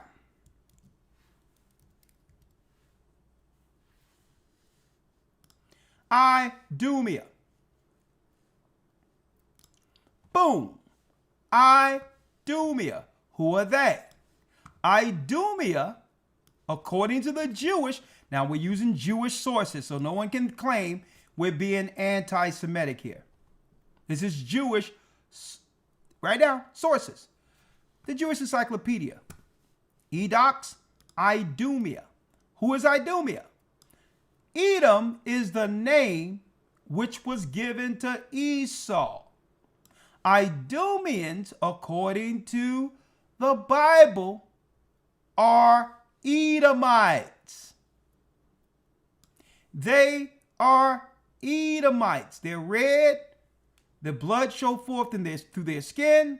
They are Edomites. So the Jewish Encyclopedia says that they're Edomites. So when did Edomites switch to Israelites? An entirely separate family, right? Now, Elder Lawya, let's go back. We're gonna slow walk this, right? We're gonna slow walk it in a minute. Here, oh, let me get it here. Right? So we know who are Idumeans right now. Right? So now let's go back to the Josephus. Hyrcanus took also Dora and Marissa. Read. Cities of Idumea. and subdued all the Idumeans. And subdued all the Idumeans. We, the Hasmoneans, the Israelites at this time, destroyed the Idumeans in a physical war. Okay? Back then, it was mano on mano. They couldn't hide behind bushes. They couldn't hide with bow and arrows, because we were just as good as bow and arrows as they were. It was mano on mano. We took the city. It was our people. These were black people against what you would call today white people. It was a war. We won the war, and we took down all of the Idumeans at this time. Well, at least the Idumeans who was in this particular area. Okay? We subdued their cities. Read. And permitted them to stay in that country if they would circumcise their genitals. Let's stop right there. We told our brother Esau, listen, we will allow you to stay amongst us. These are white people living amongst us. We will allow you to live amongst us if you become circumcised and begin to follow the law of Moses. If you follow our laws and live by our laws, we'll allow you to stay. These were white people. These were Idumeans. They're not teaching this in any school. They're not teaching this in any religious institution of how white people became Jewish people. Right here. It's right here. It's right here. And that's why I'm going to let this thing marinate a little bit. We're going to relax on it, because sometimes I be going through this stuff and not realizing, not allowing it to process in people's minds. And I be regurgitating so much history that some of it may go over your head. So I'm going to slow this up. Right here is where white people in Idumea became Jewish people. Here's the beginning of it right here.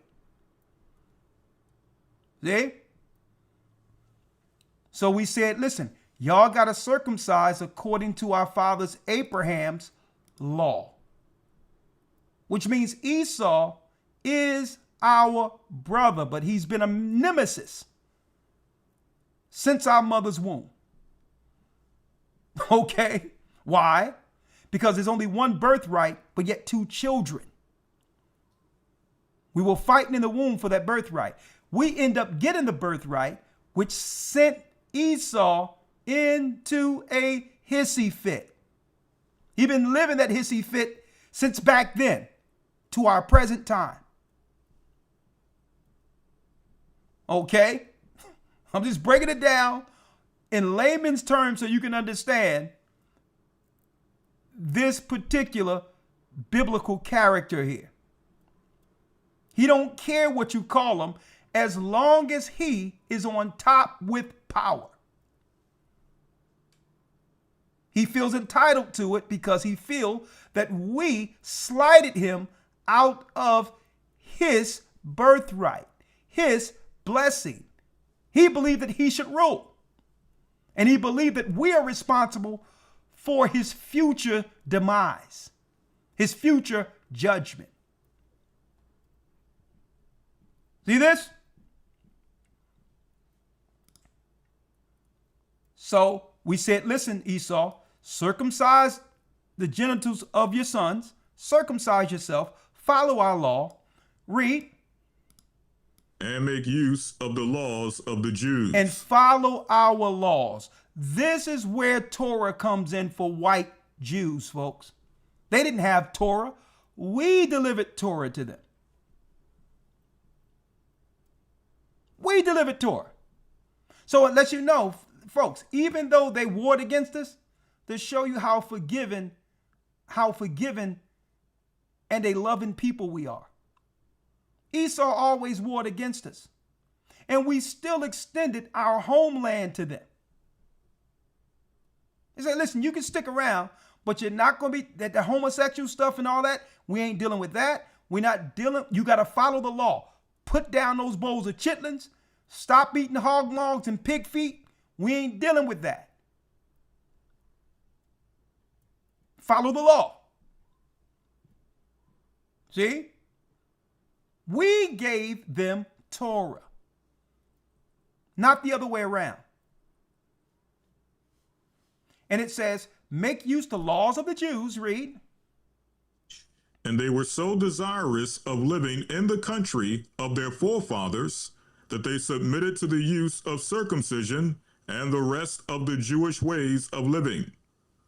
At which time, therefore, this befell them, that they were hereafter no other than Jews. So from that point on, the Idumeans who converted were labeled Jews. That's why when you ask them what tribe you're from, they cannot answer. Because they're not from the tribes of Israel. They're not from the tribes of Judah. They're from a sect of Edomites who converted to Judaism in the 2nd century. Here's the date. 125 BC. What was the what? That was the origin of modern day Jewish people. 125 BC. Almost a century before Christ would come on the scene. A black child from a black nation.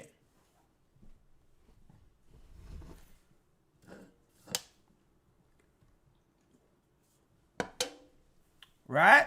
So I'm breaking it down so you can understand the pathology of Esau. Right? So in Esau's mind, he's not stealing nothing. If I'm Jesus, the white man said, if I'm Jesus, if I'm the Israelites, I'm only posing in my position that was stolen by my brother Jacob. So since Jacob went to my father and said he was me, this is the pathology of Esau. Sarah put skins on Jacob and said, go into your father's bedside and get that birthright. Get that blessing. He already had the birthright. Get that blessing. So Esau say, if Jacob can pose as me, when the children of Israel fall asleep, we're going to pose as them. That's their pathology. Right? So now, 125 BC, knowing the prophecies of the Savior who would come, Esau now has a faction now amongst our people who's what? Appearing to follow Torah. Right? Come on now, let me show y'all something now. Stay with me now. Who appears to be following Torah. But let me show y'all something.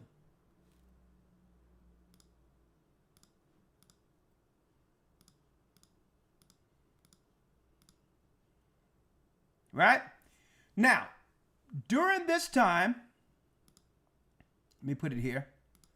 Right there. Right here. Okay. During this time, the Idumeans do what? That's right. They convert to Judaism. Now, during this time, folks, in the 2nd century, there's a guy by the name of Antipater. Antipater was one of the first converts, the high families of Esau, who now is posing as Jewish. Right? What do we have here? Antipater, the Idumean. When you see Idumean, that's Esau. That's Edom, folks. What's going on right here? Antipater, that's right, is bowing between 114 and 113 BC was his birth. He's bowing to Julius Caesar. An Edomite convert is now bowing to a Caesar, his brother, that's on the throne of Rome. Y'all following me here? Look at it. So you got a white dude who's a family of this white dude who's a Roman. But the difference is Caesar is following the old pagan religion, the Canaanite religion. They received at Mount Seir through Zepho. And now his brother over here, who's posing as Jewish, is following Torah. But yet, look, they made an alliance with one another. One being the Pope, in the seat of the Pope, like Julius Caesar, right? And one being a white Jew. But really, they were working together. See? So now they have to deal with the politics of how to deal with their little brother Jacob.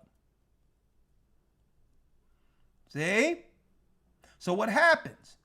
Antipater ended up having children that became the lines of the Herads. From Antipater the Edomite, from Antipater the Edomite, the Idumean, from here, he had sons called the Herads, and they would become the political leaders over our people of Judea. The same way in our community, there's a certain faction of people who control us politically today. Same position, same people.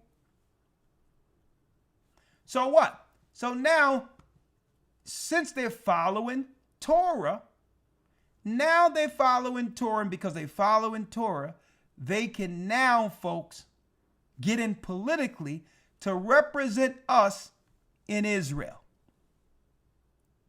See? Here's the politics.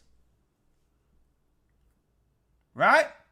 Now the throne of Rome can place Edomites, their brothers, in political positions of control over black people in Israel eventually, through time. Chessing time for the Savior to be born. That's right, the grandson of Antipater, Herod the king, Herod the so-called great. An Edomite is there to kill the babies. Because that child who was to be born prophesied from Torah. They know Torah. They know the prophecies. They know that this king to be born of our people will one day take their empire. As to why they aligned themselves together politically to one day kill our Savior.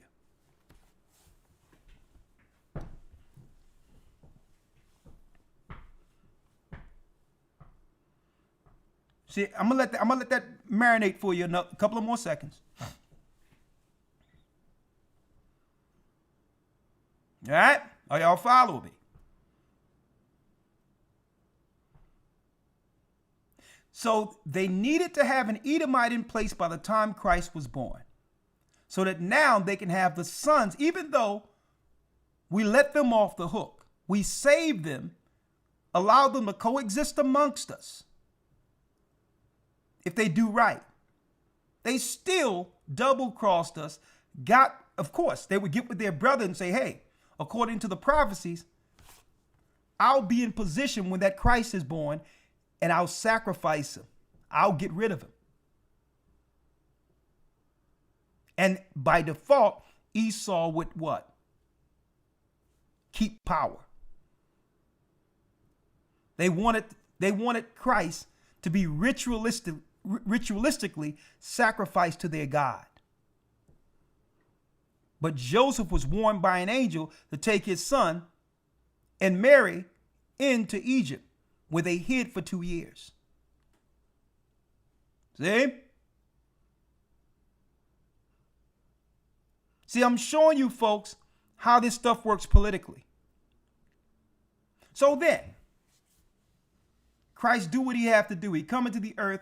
He bring forth the wisdom and the doctrine for his kingdom. He set up the 12 men who would bring forth a doctrine that stands till this day. He would die as a sacrifice for our people so that what? We would have access to his throne. We would get another opportunity to rule upon Christ's return once Esau rule ends. See? So what happened? We lost Jerusalem in 70 AD. After Christ's crucifixion, they came after us. They came after us. And Christ prophesied they would. Elder Lawya, let's get it out of the book of Luke.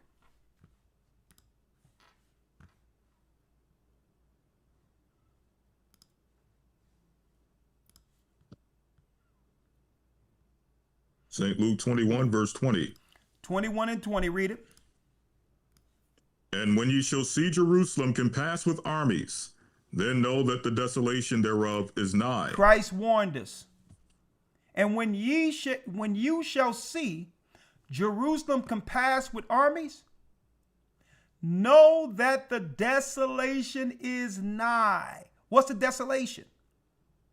For our disobedience, the Most High must scatter us throughout the four corners of the earth to serve the Gentiles for a specific time period. A time, and dividing of times. See, we would need to serve the nations for our disobedience to God. But in these nations, the Most High would scatter us. He promised he would find, that's right, he would find these people's, the children of Israel's children. He promised that he would one day find us, regardless of where we are on the earth. And Esau knew this. So Esau would have to set up a system, a conspiracy to get rid of us, to find our genetic marker, to have a system of control where we would be dependent on giving them our DNA, our substance. See? So this is why they set up hospitals and all these things and claim philanthropy and nonprofits all over the earth. It's not because they care for people. They need the genetics. They need to understand that what? Not one of these children can be left alive. We missed with Christ, and look what happened.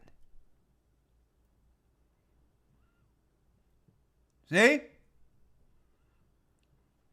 So they would set up systems, that's right, folks, of total destruction for Jacob. Then know that the desolation is nigh. Read. 21. Then let them which are in Judea flee to the mountains, and let them which are in the midst of it depart out, and let not them that are in the countries enter thereinto. So he warned the disciples, when you see the armies marching on Judea, well before that military presence, you better start making ways into the outer skirts outside of the homeland. Folks, this is how we got into Africa.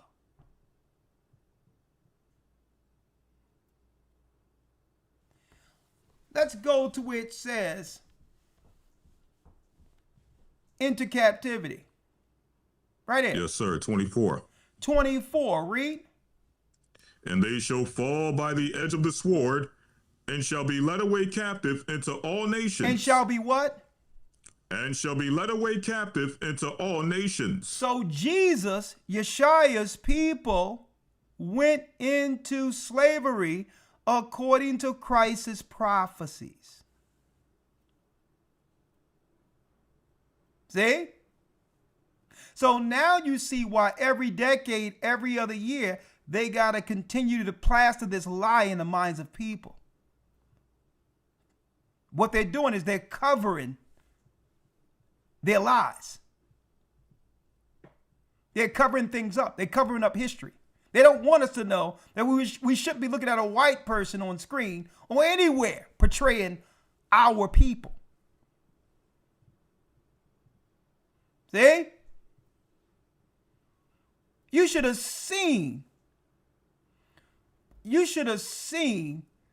these white people online losing their crap when they seen a sister play Helen of Troy. They seen a black woman play oh my God, this is what they're doing. Helen of Troy was a lily white, blonde, beautiful woman. They lost their crap. What are you talking about? You folks are portraying a whole race of black people, including our Savior. And get mad because someone typecast one character that was white. Man, I'm going to tell you, folks, these people have some nerve.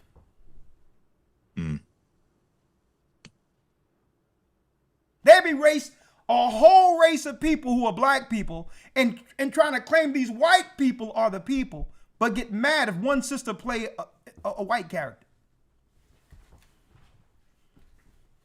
These people are crazy, man. And they shall fall by the edge of the sword. And Christ is talking about his people, folks. He's not talking about white people. He's not talking about Romans. Okay. So what they try to do when we begin to relate to Christ's prophecies, what was written of in the curses, when we begin to read it and relate to it, then they try to do what? They try to conflate or throw confusion into our resolve. Oh, there were indentured servants. There was white Irish people who went into slavery. No, indentured servitude was employment back then. That was an agreement. Don't try to conflate that with what our people went through according to the Deuteronomy 28 curses, according to what Christ said here. This is not indentured servitude right here. So what they'll try to do every time we bring resolve to understand that we are those people, Esau try to bring some level of conflation or some confusion in the mix to have us doubt what the Most High is showing us. We don't want to hear about no indentured servitude. That's an agreement. That's a contract of employment. So don't come with that crap and try to relate that to what our forefathers went to. It's insulting. It's dismissive. See? So they always try to crowbar themselves. Oh yeah, there was white indentured servants. There was white Irish. Listen, yeah, there was white Irish people that was brought over in America with indentured servitudes. And guess what? They got land. They got all of that once their contracts was up. And they got labor contracts. And guess what? They were in high positions for all the police forces from Chicago to New York and was over all the labor programs. So what the hell? What are you talking about? When did we get those deals? So don't let these people try to rewrite history, folks, and use revisionist history and say, yeah, there was white slaves. That's a lie.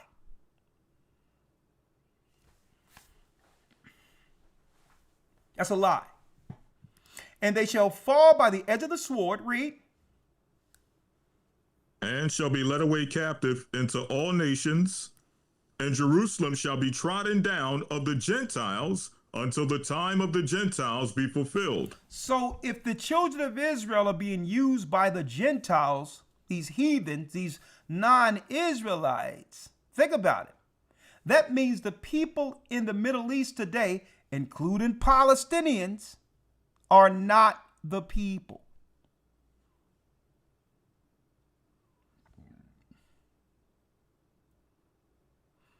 And since we're talking about the Palestinians,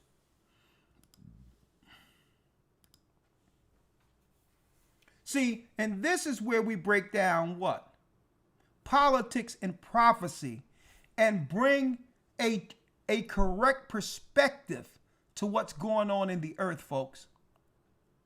Now, politically on the surface, and you look at what's going on with the Palestinians, is it right? No. But is it prophecy? Yes. What do I mean by that? You got a lot of people talking about free Palestine, free Palestine. You out of your mind saying free Palestine.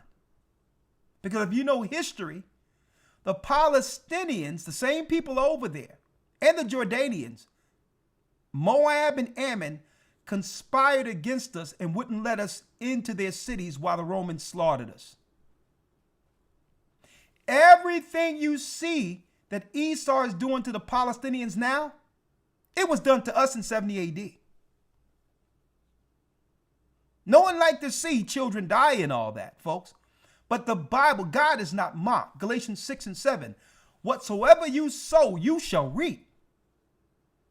They thought they was going to just stay safe over there in the land for thousands of years, as if our God forgot that they closed the gates on their own family. So I'm bringing a Bible perspective. Yeah, we feel for the Palestinian children and all of that. But the reality of the matter is, they know they shouldn't be there. They know how they got that land. They know they got that area.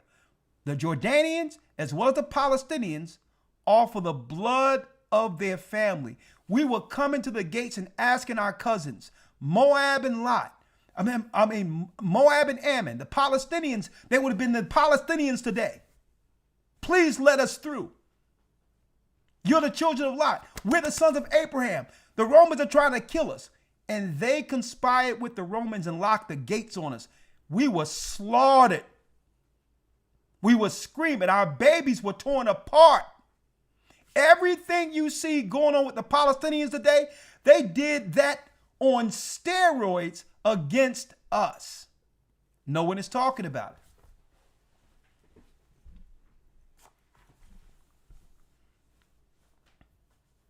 And that's why I'm looking at this and I'm saying, hey, God said it.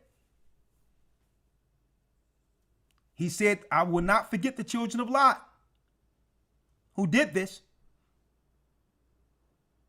And folks, there was other countries who let us through, like parts of Africa. They let us through. Not the Palestinians.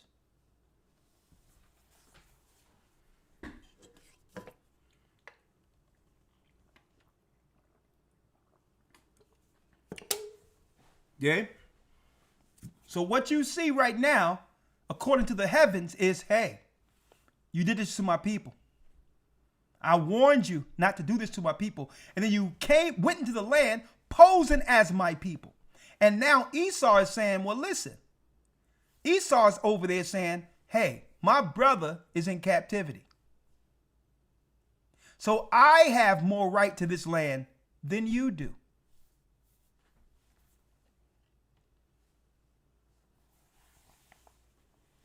See, we're going to bring this above the politics and show you the real reasoning of Esau. Esau's like Jake. Jake is in captivity. So everything on this earth that was promised to Jake until Christ comes, we own. So Esau feels justified with what he's doing over there. Someone say this is the cold game. Yes, it is. Now, this is why I love breaking down real-time prophecy and give you the biblical perspective so you can understand it from a heaven's view. a heavens view, a prophetic view, instead of getting all caught up emotional into the politics of the world and have to choose a side when both sides are wrong. What the Jewish people doing are wrong, and I'm talking about what the state of Israel is doing is wrong, and what the Palestinians doing is wrong, because they went into a land that they knew belonged to us. That was the agreement.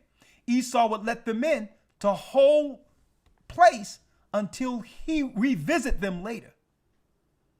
The agreement was to get us out of the land. But once that happens, you know Esau was going to circle back, didn't you? Oh, you thought Esau was going to let you stay there?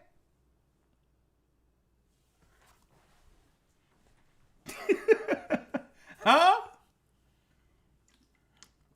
It's a cold game. A cold game. Real quick, and I'm going to pull out this last piece. I'm going to pull out this last piece, and then we're going to go into one more scripture and then open it up. Right? From Babylon to Timbuktu. Page 84. Here's some history for you. Thank you for the memberships. I really appreciate you, brothers and sisters. I really appreciate you. All the support. Bless you.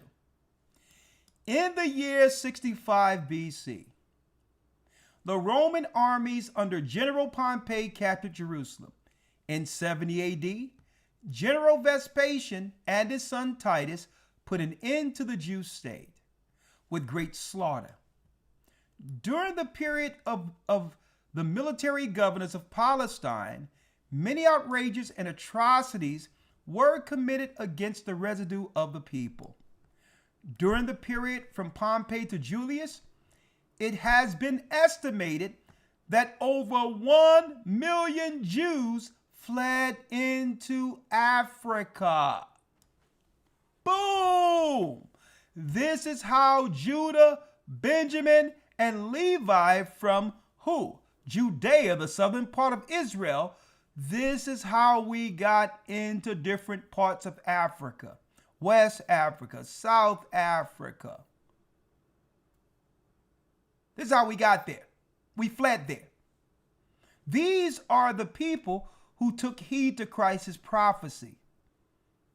The prophecy of us losing Jerusalem, and eventually we would be scattered throughout the earth, forced to serve all races of people. The Moors who went into Spain, these were Israelites who were being slaughtered under Islam. And folks, the original Islam religion, folks, was controlled by Edomites. Edomites are in charge of both religions, Islam and Christianity. And I have proof of it.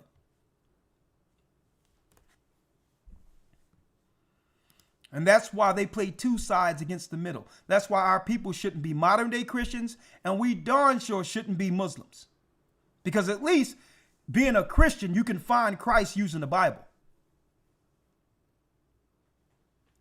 We fled into Africa, fleeing from Roman persecution and slavery. The slave markets were full of black Jew slaves. It wasn't the religion that made us a Jew or Israelite.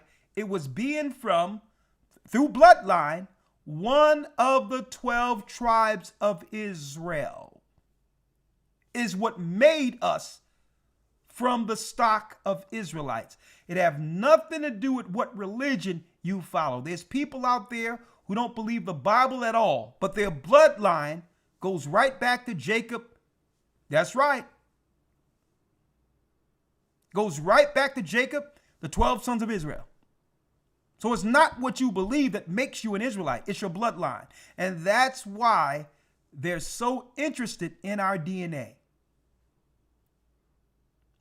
They come up with these bogus, stupid DNA tests so that you can try to find out your family. Straight garbage.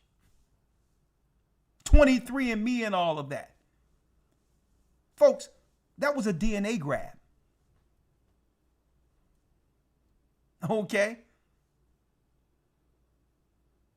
They can give you some, I would say, current family links when it comes to different historical records and all of that. But as far as our ancient bloodline, none of that stuff actually gives you insight to who you are according to your forefathers that's written of in Scripture. It's straight garbage. It's a DNA grab. The slave markets were full of black Jew slaves. The black Jew slaves are Israelites according to bloodline. Now, when we went to sleep, Esau, speaking of that Christian Edomite, I would say the Christian evangelicals and the Jesuits that they call apologetics today, as well as the Muslims, they started teaching that black people that went into slavery were from the seed of Ham. They placed us theologically in an entirely different family on purpose so that we'll be running around like a dog chasing its tail. We're not Hamites. We're not Egyptians. We're not Ethiopians. We're not Canaanites. We're not none of these people. And they know it. And that's no shade against those people. They're a different bloodline. We're not Cushites. Okay? We're the children of Israel. So what they did, they got together and say, listen, these people, they're spiritual people. They'll continue to try to find themselves and find this God. They're Bible believers. So if we have to give them the Bible, we're going to give them an entirely different family, separated from their promise, separated from their purpose. And this is why they started putting up white images and all that, and started teaching us in their bogus schools that black people in America and others in different parts of Africa are from the seed of Ham. And while they did that, now they can now move all the way into being the Jews, being the Israelites according to the Bible, keeping Torah, presenting themselves as the ancient people without opposition. Right? How can you oppose them? You think you're Ham. You think you're African. Let me tell you, folks, and they got this bogus Bantu con game they're running, saying that Israel is in Africa right now and trying to con people in America to send money to some bogus African con game. Let me tell you, folks, if the chosen place was Africa, the Jewish people would have the state of Israel there. Okay? Okay? That's why they don't mind us talking this Africa stuff. Okay? Because whoever owned Palestine, whoever owned that area by default, rules the world. Folks, it's been like that since Adam. That's the area man was made out of and was given dominion. Even the times when the Arabs began to take over that area during the time of the Crusades and all of that. This is when Islam blew up and became a big thing all over the earth because they controlled that area. Whoever controls Israel controls the world because dominion from God was given to that particular spot. Okay?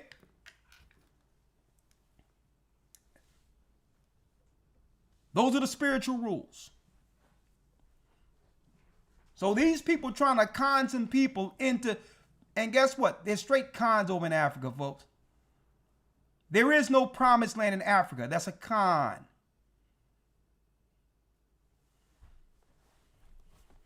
See? Now, next thing, Elder Lawya. Causos. real quick.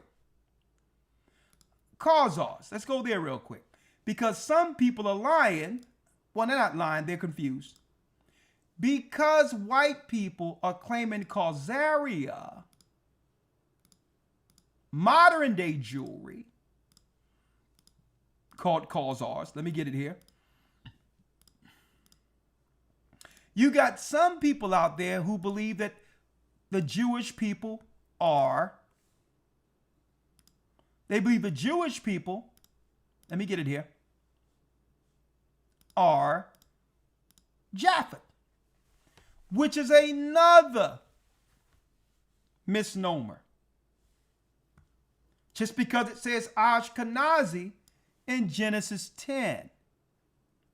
See? They'd be like, Ashkenazi, Genesis 10, Japhet. And wrong answer. Esau assimilates within any nation he take over. So you have to now go into the history of when Esau took over Ashkenazi and became a king under the name or the bloodline of Ashkenazi. White people do it all the time. Like they claim to be Jews today. Like they came into America and used what? $5 Indian, a deed to become North American Indians. This is what Esau does. So if we were to look down the line 100 years from now, we would think these white people were the true chiefs of the North American Indians here. So just because someone took on the name of Ashkenazi doesn't mean they are Japhet. They're hiding themselves like they do. See, and this is why a lot of these people, they're too proud. They need to come into the academy so we can show them the history of when Esau stole Ashkenazi. Okay, he stole that like he stole everything else. But yet, he cannot hide his operation. Regardless of the name he uses, he operates in the spirit of Esau. And that's what he can't hide. How he consolidate and take power every place he go. See? So when people say, hey, the white man over there that converted to Judaism, he's Japhet.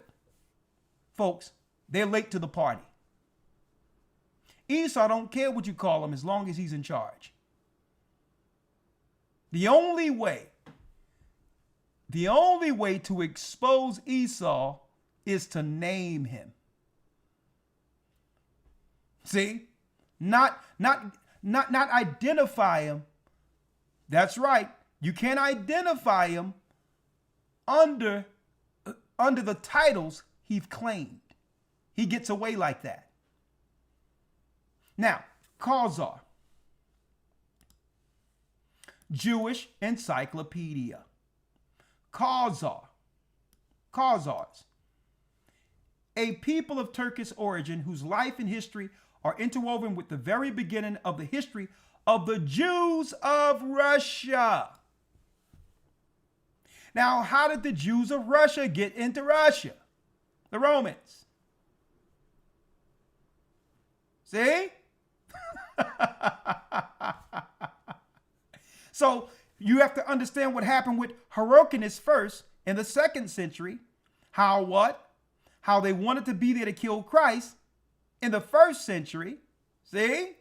And how after we lost Jerusalem, the Jewish converts now were the only Jews by religion who would consolidate power to keep the lie going while the children of Israel go into captivity.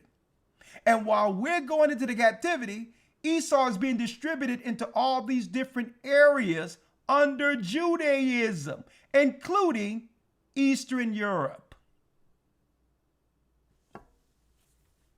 The kingdom of the Khazars were firmly established in most of the South Russia long before the foundation of the Russian monarchy by the Varangians. And folks, this is the Jewish encyclopedia here. Okay? This is not me with an axe to grind. Jewish people are telling you who they are. Jews have lived on the shores of the Black and Caspian Seas since the first centuries of the Common Era. Historical evidence points to the region of the Ural as the home of the Khazars. Among the classical writers, the Middle Ages, they were known as Khazars,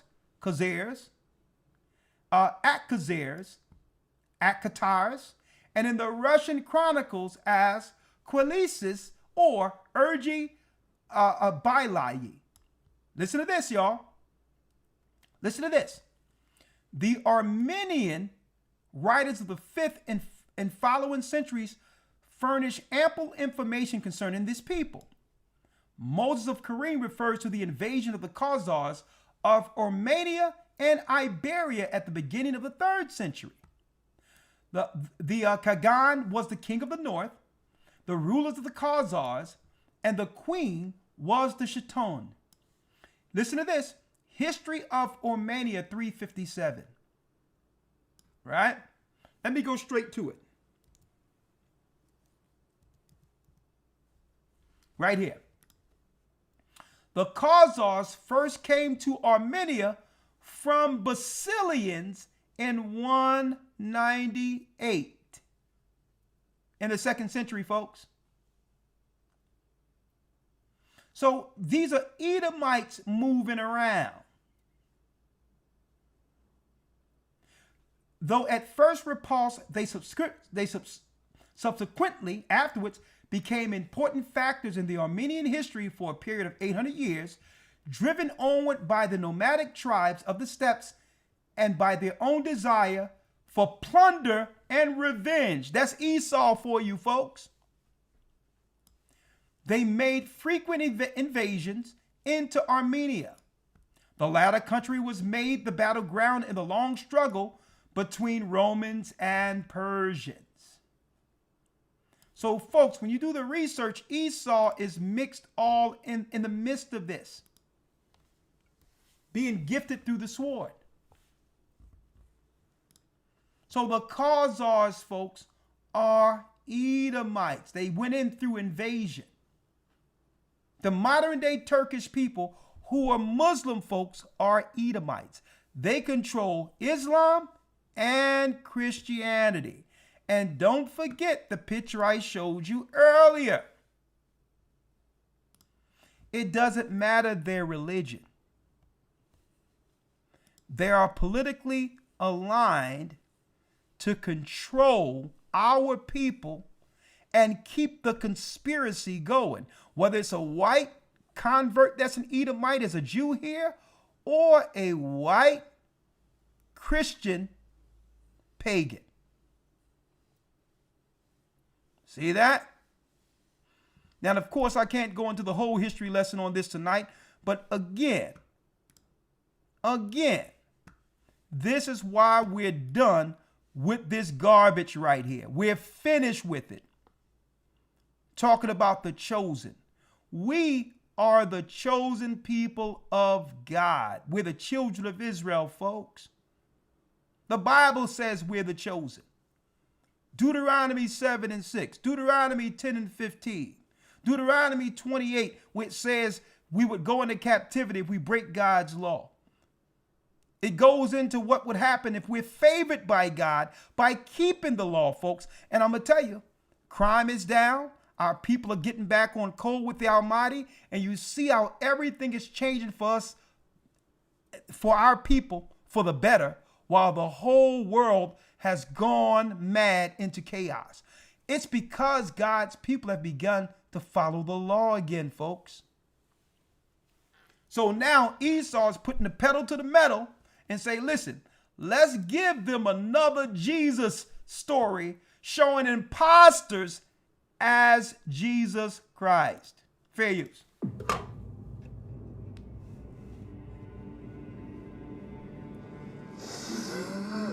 My heart.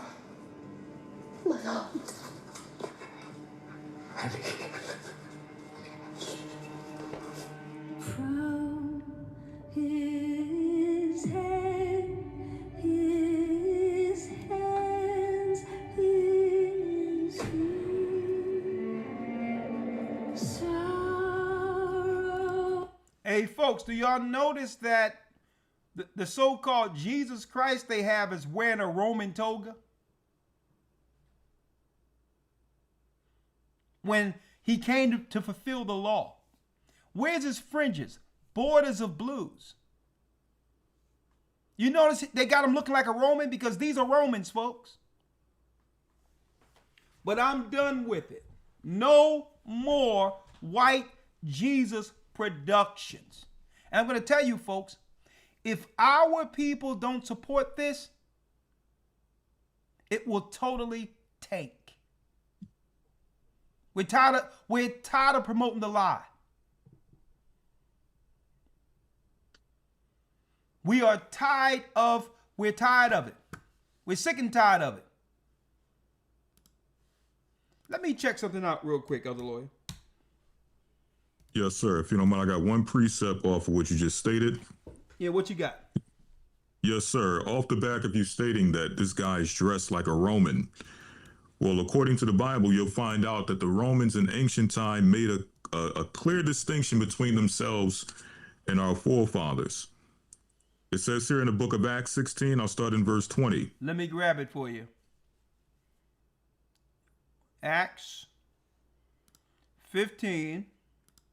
16. 16? All right. Verse 20? Mm-hmm. Okay, it's there. All right. Acts 16 and 20. And brought them to the magistrate, saying, these men, being Jews, do exceedingly trouble our city. So this is what the Romans were saying about the Jews. The Romans said that the Jews troubled their city and teach customs which are not lawful for us, the Romans, to receive, neither to observe, being Romans. Look at that. And teach Now, customs. the question is, if Go ahead. I'm sorry, go go ahead. No, go ahead, lawyer. Yeah, so the question is, how could it be at one point the Israelites troubled the Romans? The Israelites and the Romans were distinct people. Now the Romans are parading as the Jews. They're now parading as the Israelites. How is that possible? That's crazy. That's absolutely crazy. Right? So it tell you in the Bible that, and brought them to the magistrate, saying, these men being Jews do exceedingly trouble our city, the Israelites, and teach customs which are not lawful for us to receive, neither to observe, being Romans. So we had an entirely different fashion and all of that according to our customs. But yet they got this guy running around in a darn Roman toga. And look, I did the research on this guy. They got Jonathan Rumi. I'm like, man, what religion is he? Check this out, Elder. I'm like, what religion is this guy? Of course, born in New York City. And he was baptized Greek Orthodox because his father's Middle Eastern Orthodox heritage, while his mother is an Irish Roman Catholic. We done with it already.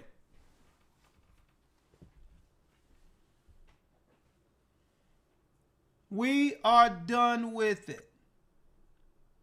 They're doing, Yes, sir. They're doing everything to keep the lie going. Everything.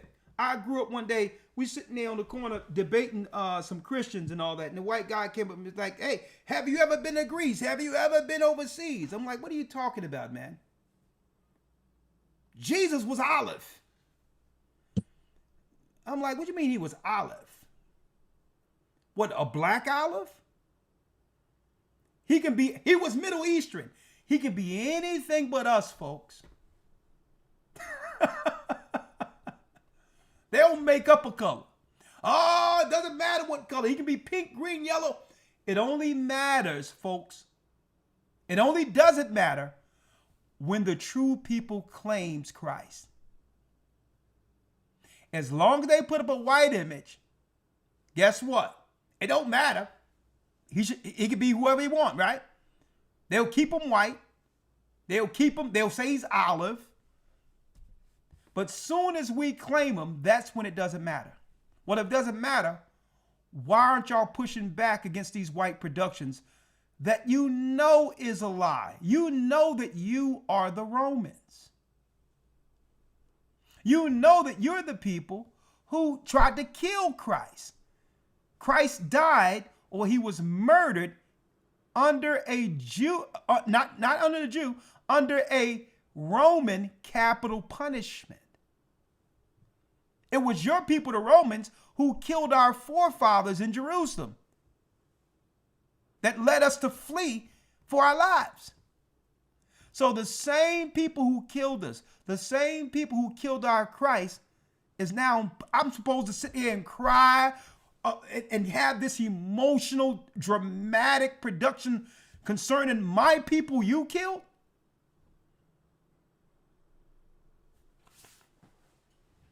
I'm done with it already. I'm done with it. And we all should be done with it, folks.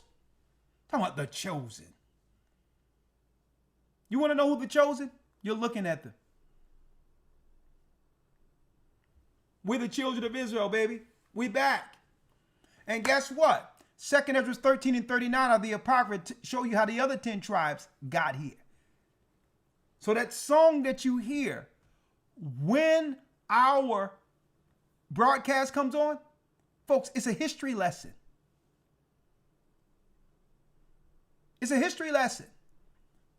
The East is where we're from, the 12 tribes of Israel. In 721 BC, the Assyrian king, he took us down, we fell. With a great escape, we went through the Euphrates. The Lord held the water still. To a land where no mankind dwelt, we went, the 12 tribes of Israel. When they came to the new land, we were already here.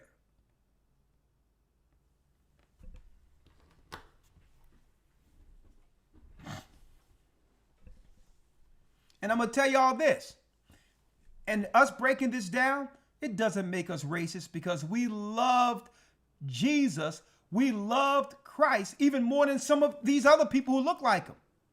Before we knew he was our family, before we knew he was a black man, we loved and served him. So we're not the racist ones. You are. We're not the racist ones. We embraced a white Christ. At the same time, white people were treating us like nothing. The same time we were being segregated, water hose being sprayed on us, all of that. Being hung by trees, and we still love a white Jesus. So now that the truth is coming out, you can't claim we're racist, folks.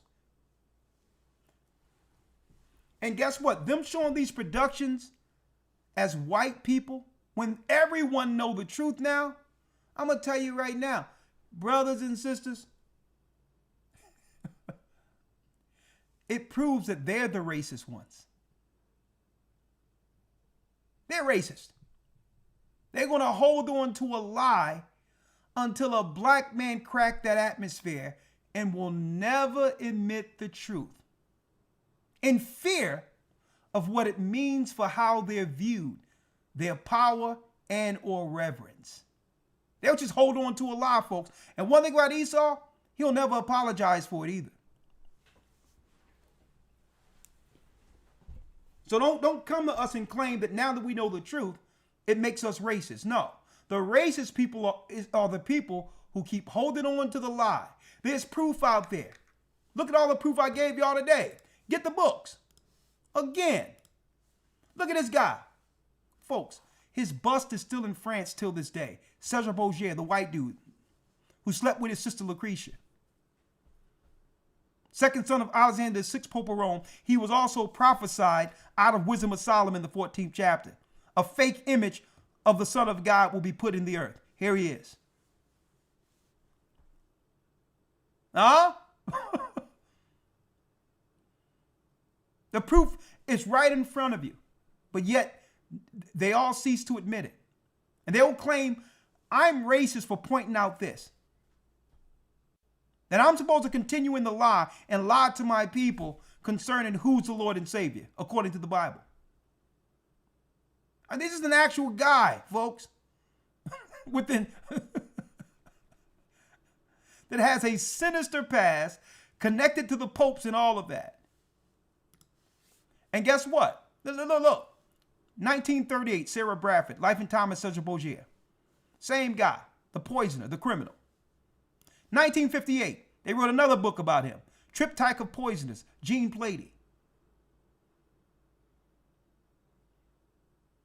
And that's why it says in Wisdom of Solomon 14, let's get that. Wisdom of Solomon 14 and 21. We're going to do that and then we'll open it up. Wisdom of Solomon 14. The fake image, it tell you that that this was an occasion to deceive the whole world. The Bible prophesied this liar, right? Let's read the 21st verse. Read it. Wisdom of Solomon 14:21. And this was an occasion to deceive the world. And this was an occasion to deceive the whole world, folks, this image. Folks, they're so lame, they'll even lie to their own people. That's how lame they are. And this was an occasion to deceive the world, because guess what? It's not just Jewish people on one side with the productions. There's white evangelicals and white people running around feeling important because they thought that Christ looked like them. And this was an occasion to deceive the world. And folks, I'm going to tell you, they got this new production. Why? Because they're losing numbers in the Christian church. That's why.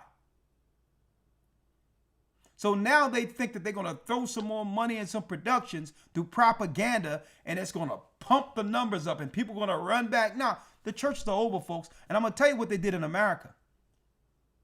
They have killed the church in America and have brought in people from overseas who they can control to make a new Christian base from Africa and other places. See? That's their new play in America now. So that we don't recognize that they got rid of the soul, the power, the people of resistance, the tribe of Judah here. They're doing this so that they can now, what? Create another Christian base with something political they can hold over their heads. The Democrats need new Christians, so they have imported them. But guess what? That's not going to work either. We're rejecting it all.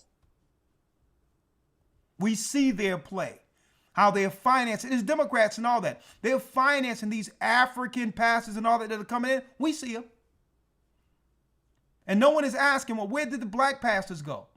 Oh, the ones where all the people was forced to take some stuff, opening up their churches to now have their members take this stuff. They knew that once this happens, that would be the end of the black church, folks. I see what they're doing with these African ministers. They're doing this so that we cannot see that they've killed and destroyed the black church.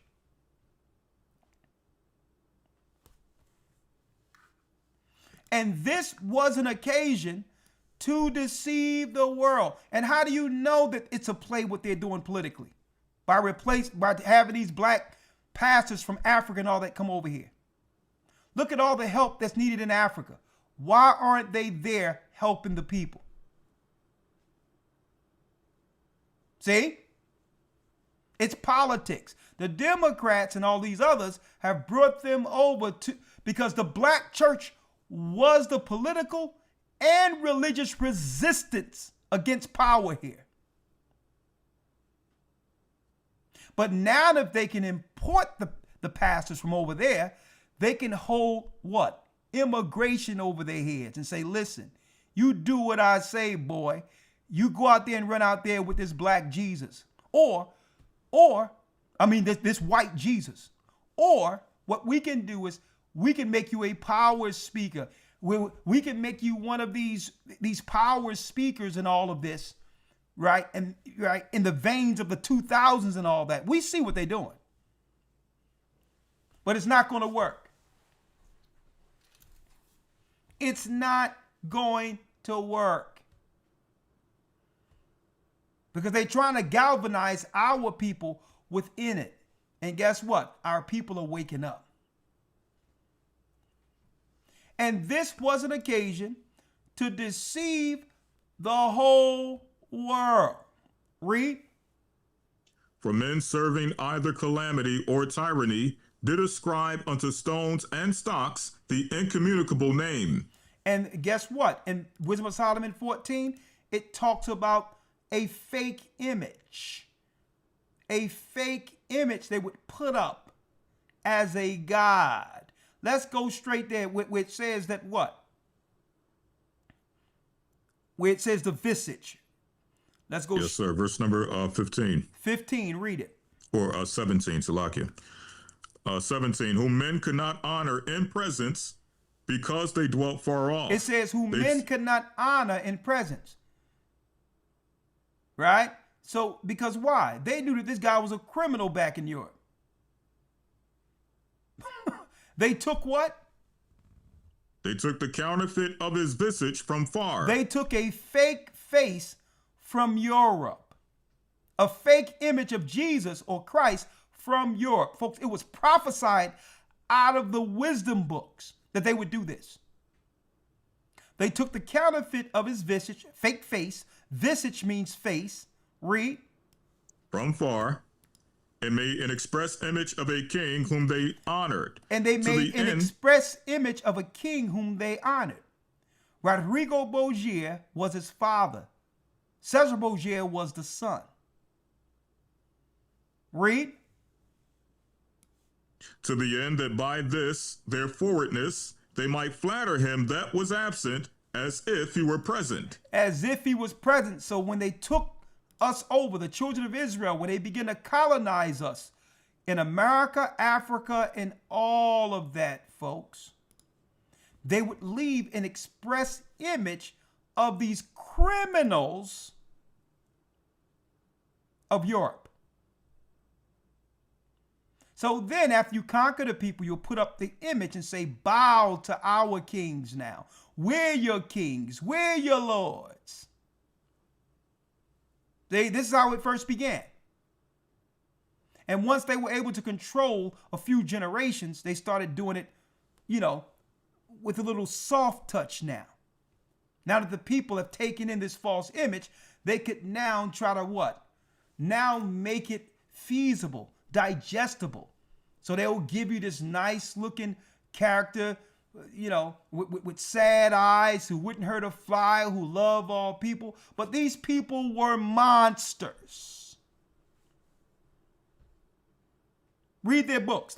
These guys that they put up as Christ, they were monsters. Read the next one. 18. Also, the singular diligence of the artificer did help to set forward the ignorant to more superstition. So they started hiring artists to make pictures. Leonardo da Vinci, Michelangelo, to do what? To add to the superstition or lore of this new Jesus. The Vatican began to pay artists the same way people are paying what? Movie producers today, to keep the superstition alive, the lie alive. But you know what? Our people, something's going on different with our people. Okay?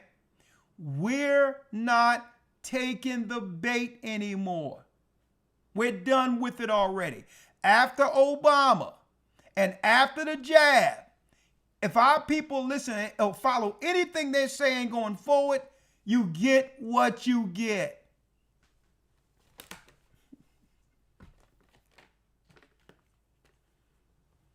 You got this straight Marxist who believe in nothing at all when you look at his history, and all he had to do was stand in front of a camera and sing Amazing Grace.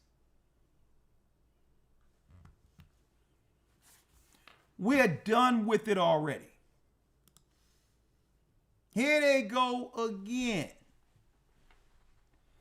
And Christ is like, you know what? I'm done with it. He told the disciples, hey, I'm going to leave my words. I'm going to tell you who to look out for at the very end. Okay? I'm going to show you who to look out for. Okay? You're going to be able to identify your brother Esau because he's going to be acting out like this.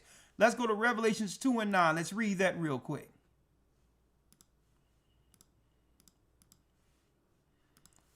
Let's read it. Revelation 2 and 9. I know thy works in tribulation and poverty, but thou art rich.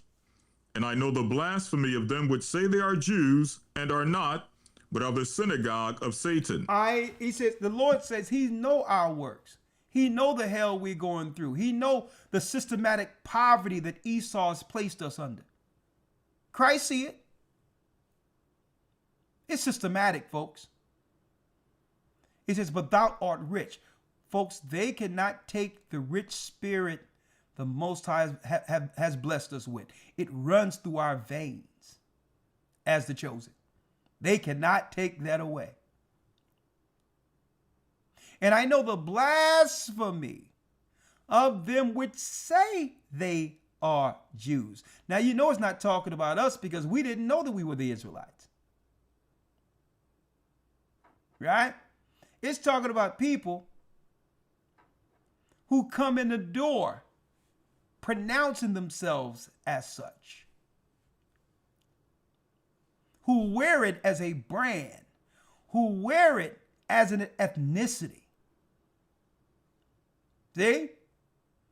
Christ was telling us in the apocalyptic book who to look out for. This is where Esau would hide himself. And I know the blasphemy of them which say they are Jews and are not, but really they are who? But are the synagogue of Satan. So then you would have to ask, well, who worship in synagogues? Christ was giving us some serious clues. He was giving us some serious clues. Period. Fear none of those things which thou shalt suffer. Behold, the devil shall cast some of you into prison, and they will be behind the prison industrial complex to make sure the children of Israel, the boys in particular, never figure this out. Now, there's more I wanted to go into, but we're going to have an early night tonight, and I don't want to really... let's open up. I don't want to put a damper on it or just try to really put... water it down, because I believe that this is going to be a very, very good video to be utilized in the future from a historical standpoint. But speaking of synagogue of Satan, Elder Lawya, these people have lost their minds. Look at what Bishop Kazak from Puerto Rico sent me.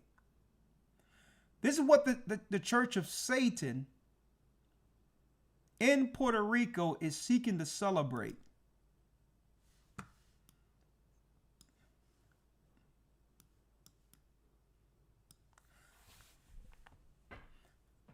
December 21st,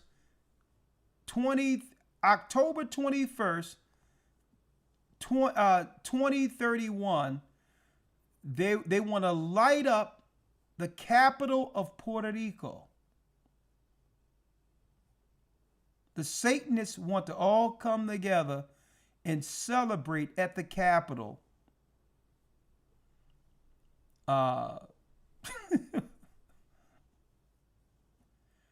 Insane. Is that October 31st? No, this is this October 31st. Yeah, like it's saying maybe from the 21st to the 31st, maybe? Yeah, 21st to the 31st. They're seeking to celebrate and light up the capital of Puerto Rico in reverence of Satan.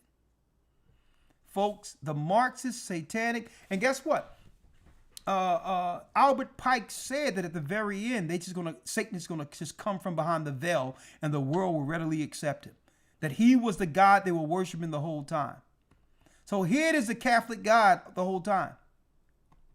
They will no longer hide behind the Bible, Christ, God. Nah, you've been worshiping Lucifer in your Catholic church. Right? The 21st through the 31st of October, the Satanists want to do a celebration at the Capitol. Folks, if they can advertise this, that means they've already been given the approval. Look at this. Cult of Darkness. The Satanic Council Church invites you. You can't make this up.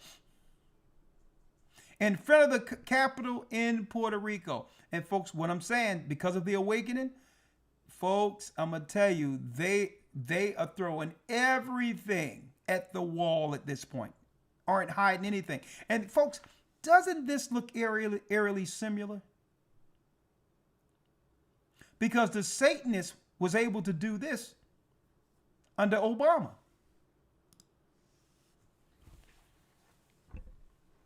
They're like, okay, Puerto Rico is next. Doesn't that look eerily?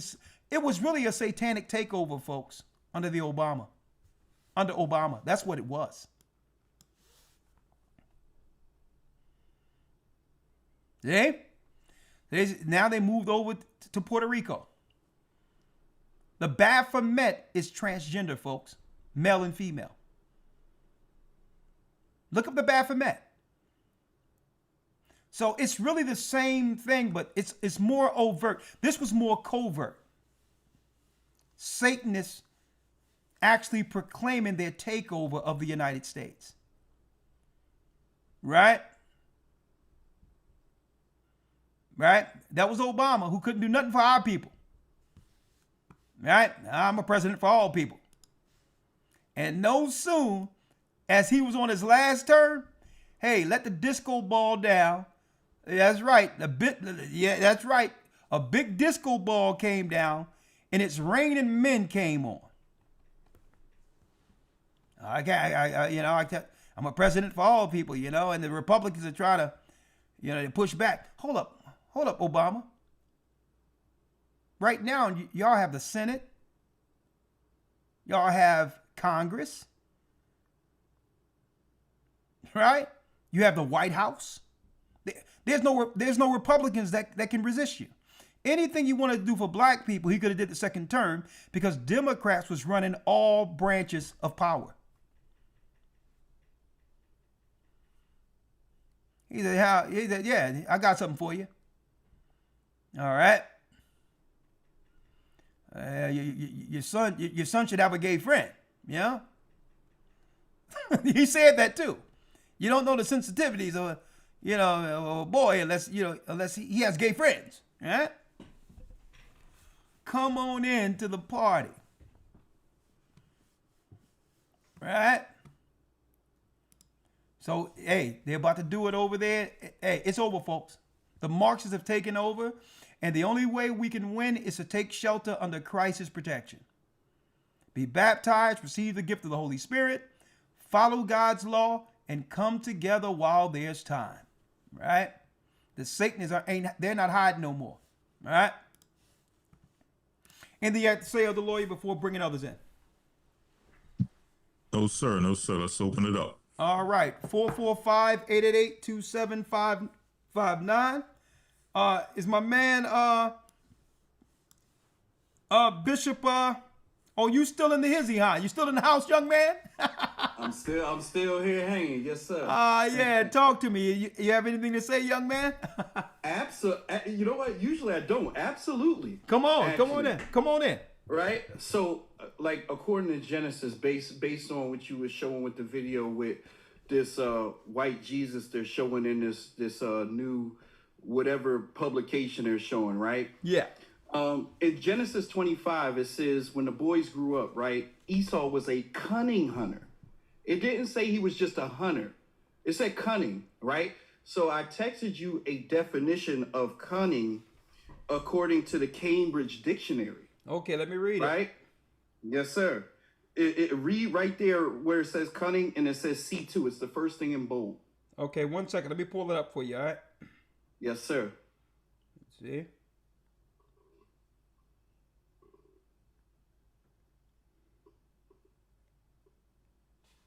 All right, cunning. All right, let's see here.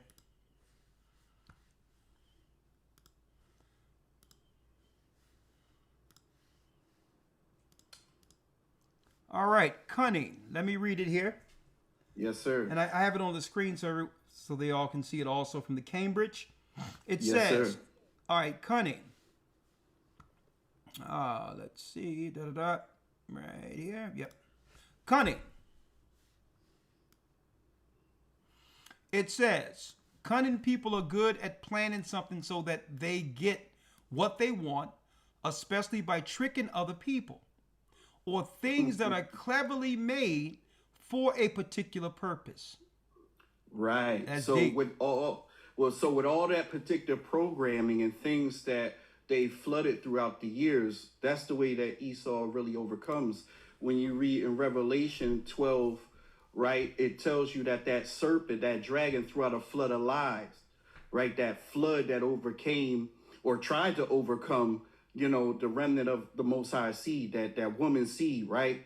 That flood of lies that go out. So I remember when you were speaking in one of the blog talks, you were talking about Eli Whitney, right? And the fact that now he's a white man. When I grew up, right, learning in schools, that was a black slave, right? That was a black man, right?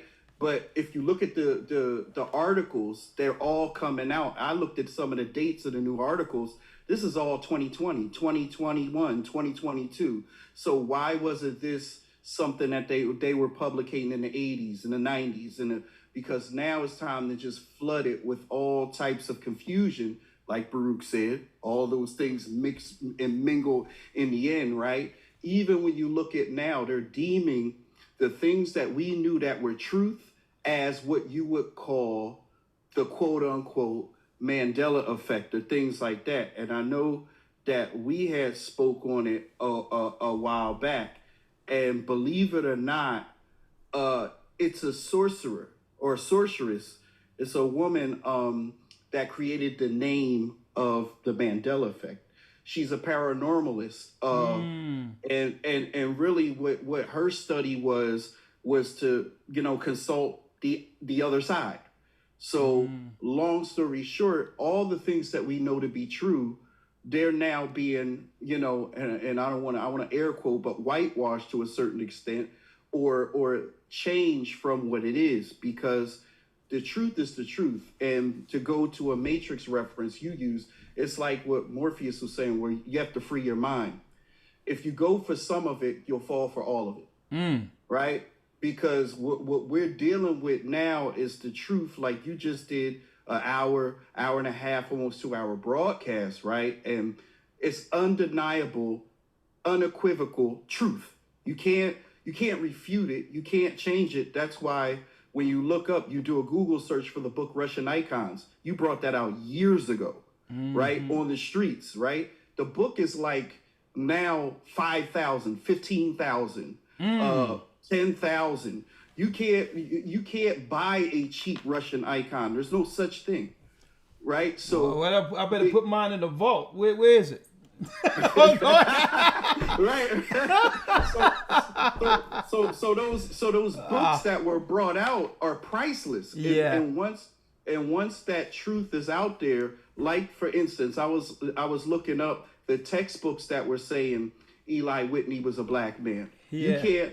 They're getting rid of. That's why everything is going digital. They're getting rid of all CDs. They're getting it so they can really program and put the narrative out there. So of course we're going to see more and more things of white images of Christ, and they do it on the higher portion of their magic and the lesser portion.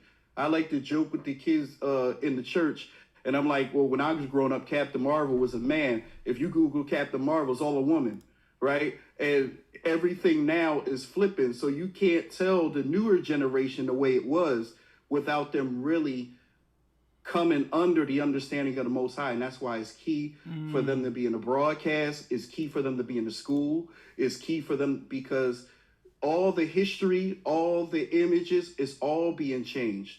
And they're deeming it something else, but it's nothing else but magic.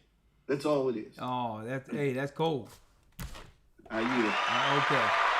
Someone asked real quick, hey, what color is God? Hey, Christ said, if you see me, you seen the Father, ain't it? God himself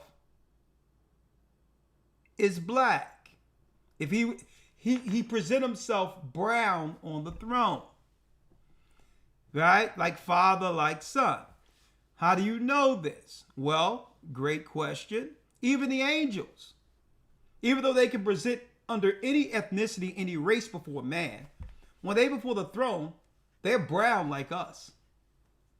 Right? Daniel 7 verse 9. Let's read this. Great question. Daniel 7 and 9. Right? I beheld till the thrones were cast down, and the Ancient of Days did sit. Well, who was here before days? The Most High. I am that I am. And that's why people try to play dumb. When I seen some of these comments they added in my lesson, which was really simple, concerning the fact that Christ isn't God. He's the Son of the Most High. Okay, he's not the Father. And people try to play dumb with these crazy questions, right? Well, hold up. Well, listen, what you mean? It says he's the firstborn of every creature, Christ. Colossians, the first chapter. In order to be the firstborn of every creature, you are a product of creation. The Father has always existed. The Son existed in him before he was brought forth. But all of us existed in the Father before we were brought forth. So again, when it says in Colossians that Christ is the firstborn of all creatures, a creature is a product of creation, which means there was a time he didn't exist, when the Most High was alone. That's what it means, Ancient of Days. The Most High created time. He operates on the outside of it. See how that works? A day or time is matter to the Most High, to show you how deep he is. That's right. Time is like this. It's a substance that the Most High can operate on the outside of. Christ is the firstborn of all creation, which means he's a product of the Most High's creation. Right? So guess what? If you don't understand that, there's not much I can say for you. All right? He's the Son of the Father. He's the first Son of God. He's the first begotten of all of God's creation, which makes him the Son of the Most High. Are we sons of God? Absolutely. But we're not the Son of God. We weren't the first one he created. See?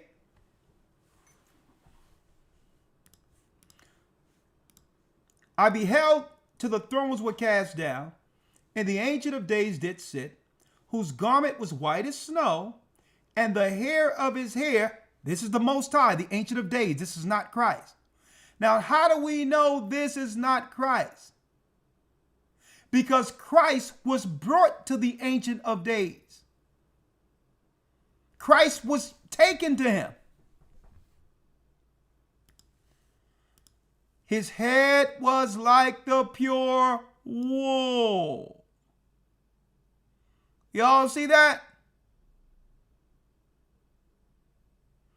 Christ got a head, the Most High got a head filled with woolly hair. Who has natural woolly hair? Black people. So that's your answer about God.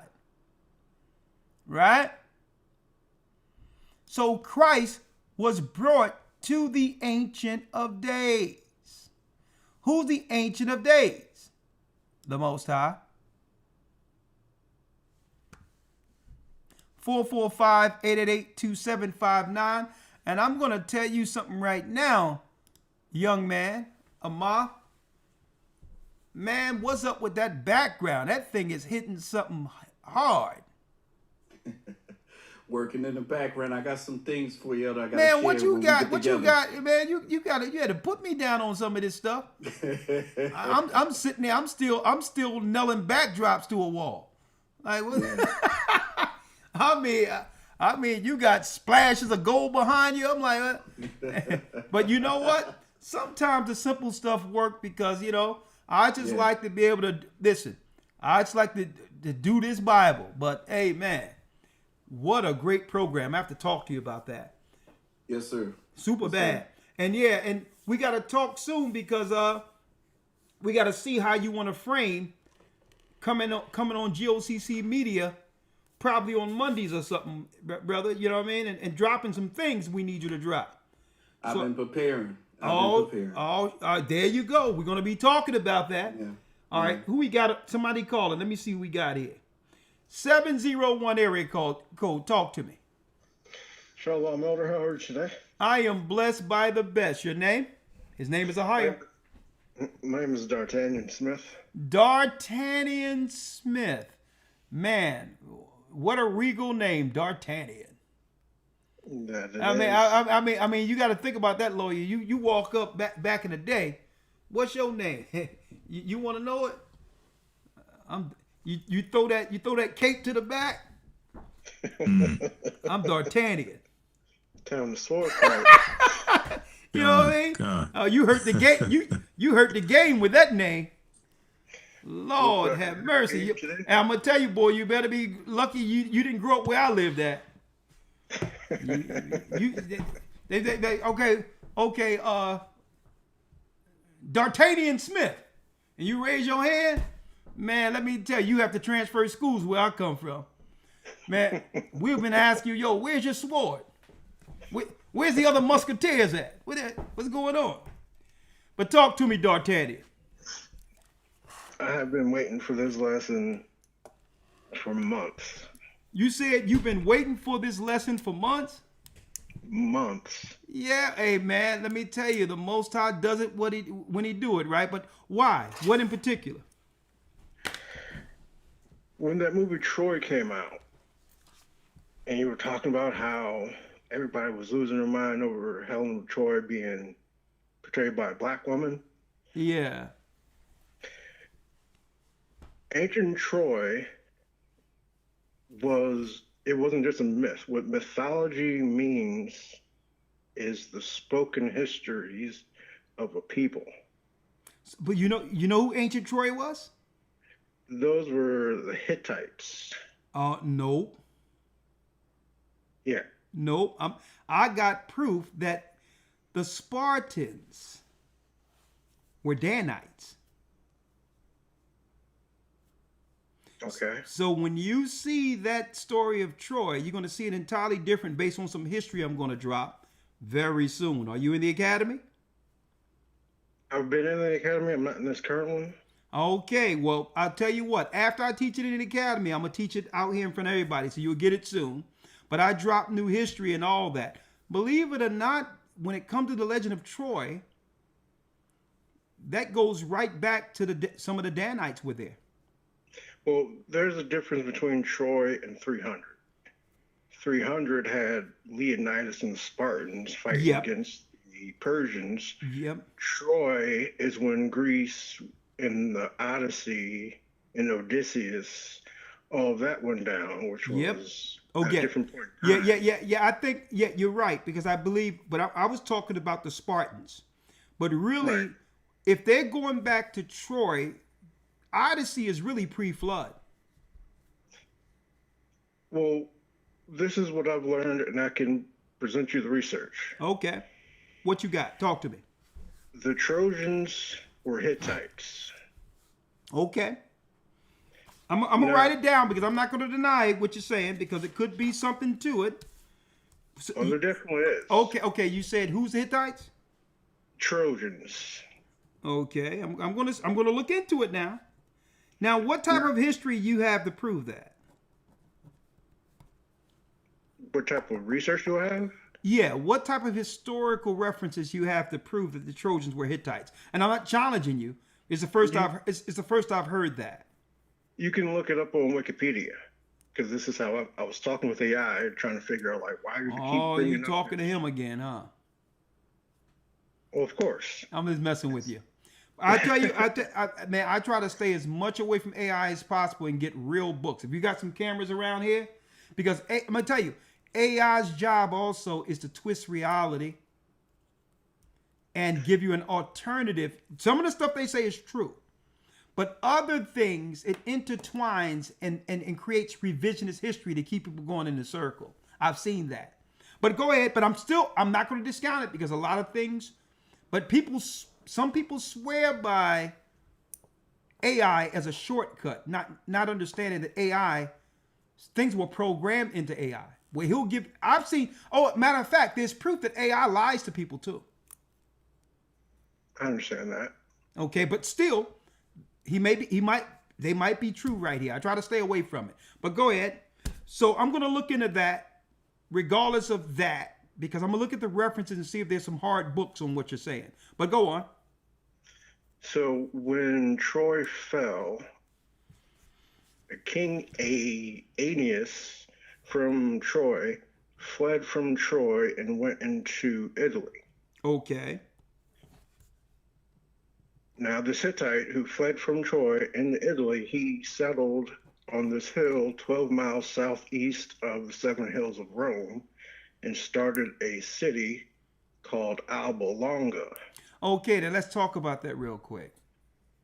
Because sometimes through their Gentile legends, they're actually speaking of true stories where the Bible has the correct narrative for it. Or sometimes there's a conflation of different time periods for these Gentile legends. We talked about this, Elder Lawya, in the academy, how the mythology, sometimes it twists different time periods all into one legend. It's the Bible that actually resolves these Gentiles' inconsistencies concerning history. That's why I say you got to be in this academy. We just talked about this. Because what you're just saying, you know who that's really talking about? Going into Rome, seven hills and all that, and creating the first religion. Guess who the Bible refers to that as? D'Artagnan? I'm not sure. Zepho. The grandson of Esau is that same character. So that's why I'm saying you got to be careful, because sometimes Gentile legends, it conflict time periods and all and make it into one story. Well, this is a difference. I understand that Zepho went into Kittim and founded Greece and Rome. That's how Greece was able to go to war against Troy. Okay, so what you're talking is subsequent to Zepho? After Zepho? Yes, after. This is after. Interesting. You have my ear. So I'll tell you what, D'Artagnan, because I like the way you think. What time can I call you tomorrow? Anytime in the morning before noon, or anytime around this time. Okay, well, I'm going to pull some stuff up and we're going to talk, young man, because this is quite interesting. But I can't have a full, Conversation about mind joust but if I while can, building. But go ahead, bring your point all the way home, and then I'll go to the next call. It's crazy. If there's only one thing I can show, is it's crazy how it all comes together. So Aeneas went to Alba Longa. After inbreeding, they had Romulus and Remus. Romulus and Remus ended up creating the city of Rome. Generations later, after inbreeding, they had the Hereti and the Cureti brothers, who fought over who's going to be the dominant power from Rome or Alba Longa. Now, let me ask you, are you reading an AI thread? No. Okay, go on. Not right now. Not right now, but you were. Yeah. Well, do me a favor, because I don't want to put too many things out there that can possibly confuse people and get off topic. Let me talk to you, and let's bring this into a concise study to examine. I'm not saying right or wrong. I think it's interesting. So I'll call you tomorrow and we'll talk about it. All right? But if there's one thing that I could just have you look up right now, Go ahead. It's called the Bellamy Salute. Okay, let me look at the Bellamy Salute. Yes, sir. All right, 1 second. Bellamy. Mm-hmm. 1 second.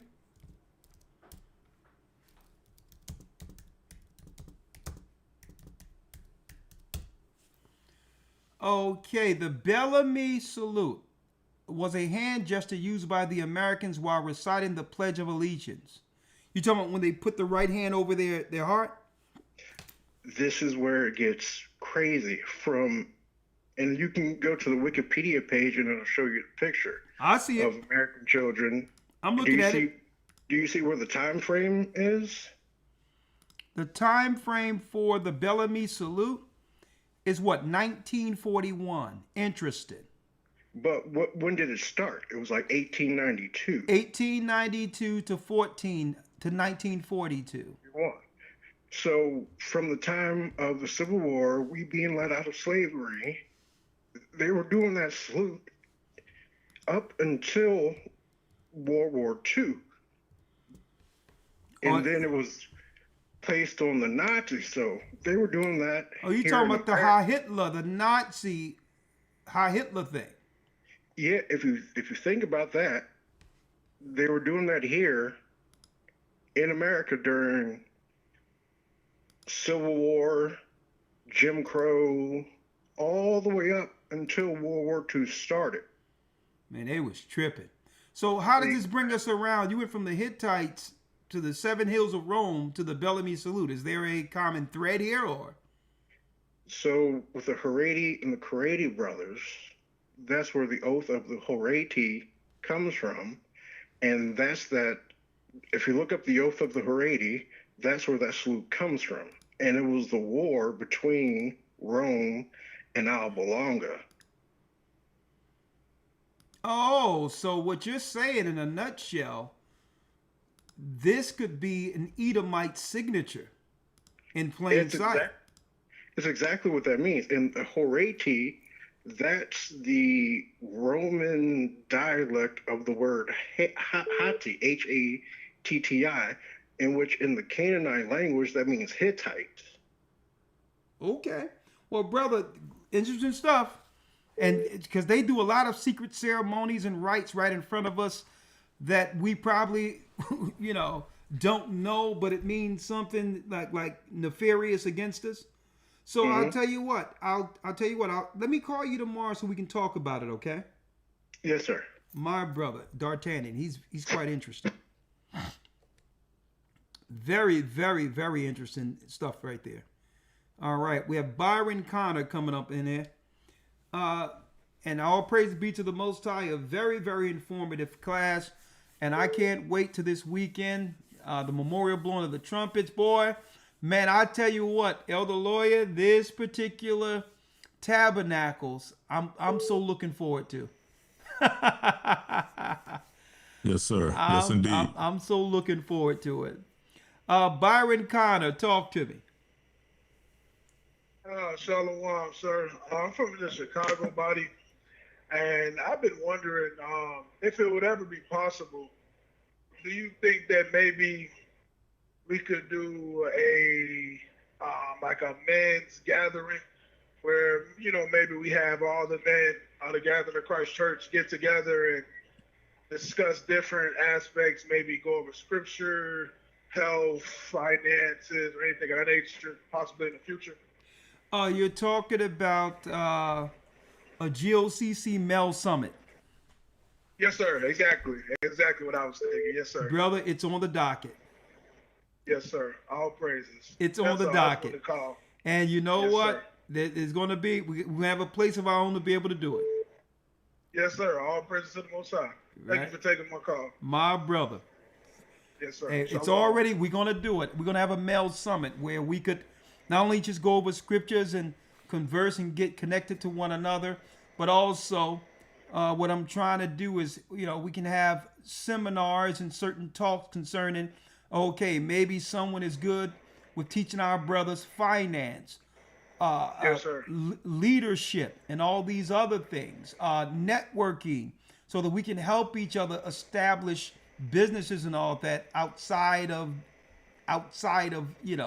the system and all of these things. So we're going to put that together. Yes, It's sir. going to be the GOCC Male Summit, and it's going to be members of the church, and we're probably going to try to have it where it starts at the age of 17 and 18 up to the age, and we have conversations teaching young men how to get through life and all of that. So we can have one. Yes, sir. Yeah. That's going to be a very good thing, and it's well overdue.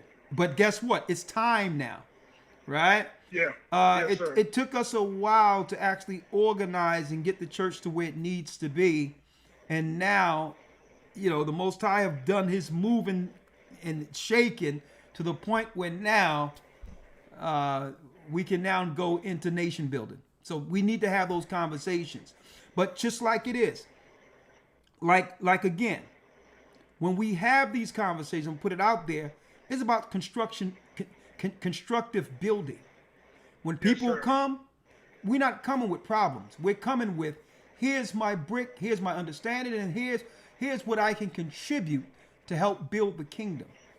Right? Yes, sir. Because all one thing it's about about. this, and I tell sisters also, we can't get together and we don't do pity parties.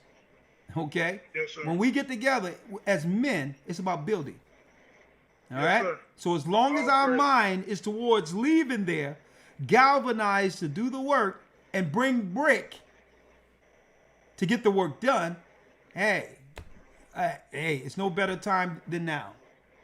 Yes, sir. I'll be looking forward to it. I've always been wanting to do something like that. Just seeing different leaders and getting wisdom from them. So I really look forward to that. Exactly. We can pick each other brains, and also even this tabernacles, I'm going to ask a lot of the leaders to get a stack of their books, some of their treasured books that they might have, and have it near their tent so that we can share in different books. I have books that are out of print, but brothers Yes, and sir. sisters can't get access to it. So if I got my little crate with my books, hey, y'all can go over there and take out a book and read it tonight and bring it back, as long as you bring it back. But Yes, sir. so we're going to be Yeah, doing that. Bishop. Yeah, we're going to be doing that this tabernacle. In my meeting Thursday, we're going to talk about it. If you sir. have some rare, serious information, bring your books out, and then at certain times we can go out and we can swap books and all that and share in the knowledge the Most High have given us. So, all right, so we can start leaning towards that now, but definitely we're going to do a GOCC Male Summit, and we can have it for like 2 days or something. And That'd be great. yeah, we can get the break bread, be amongst each other, and it's Chester brothers, just enjoying our time. And when I talk about that breaking of bread, fellowship, praying, and just growing closer, it's time. Yes, sir. All right. Yes, sir. I look forward to that. All right, it's going to happen. Yes, sir. I'll be waiting. All right, you're going to hear it too. Yes, sir. Shalom. Have a blessed night. All right, Shalom.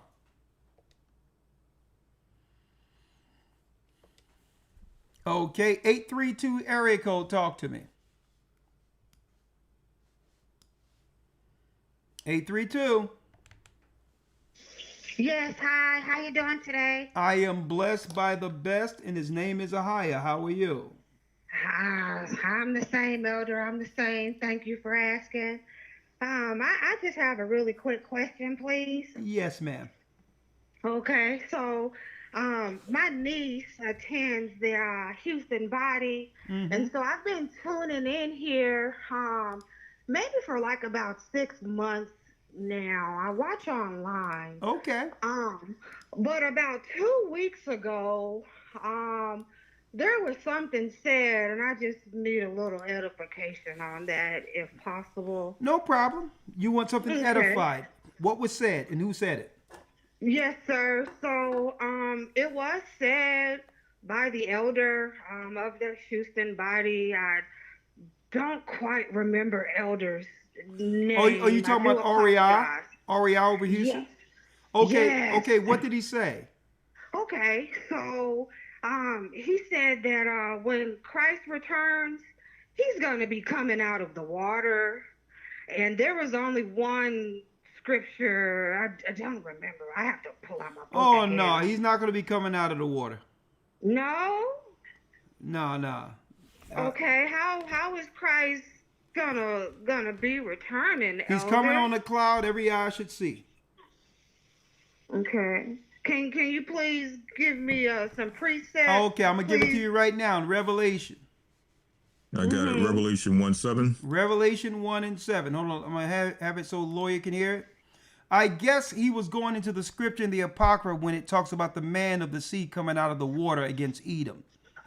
All right. Second Ezra 13. Yeah, Second Ezra 13. But that's not talking about him coming out of the water. That's a prophecy concerning his coming. And it's like when you see in the book of Daniel where it talks about the nations who came out of the waters. Mm-hmm. Are the people actually coming out of the physical water? No. It's a prophecy of the people coming up, one empire after the next, even though it's metaphorically being shown in the book of Daniel as a people coming out of the sea.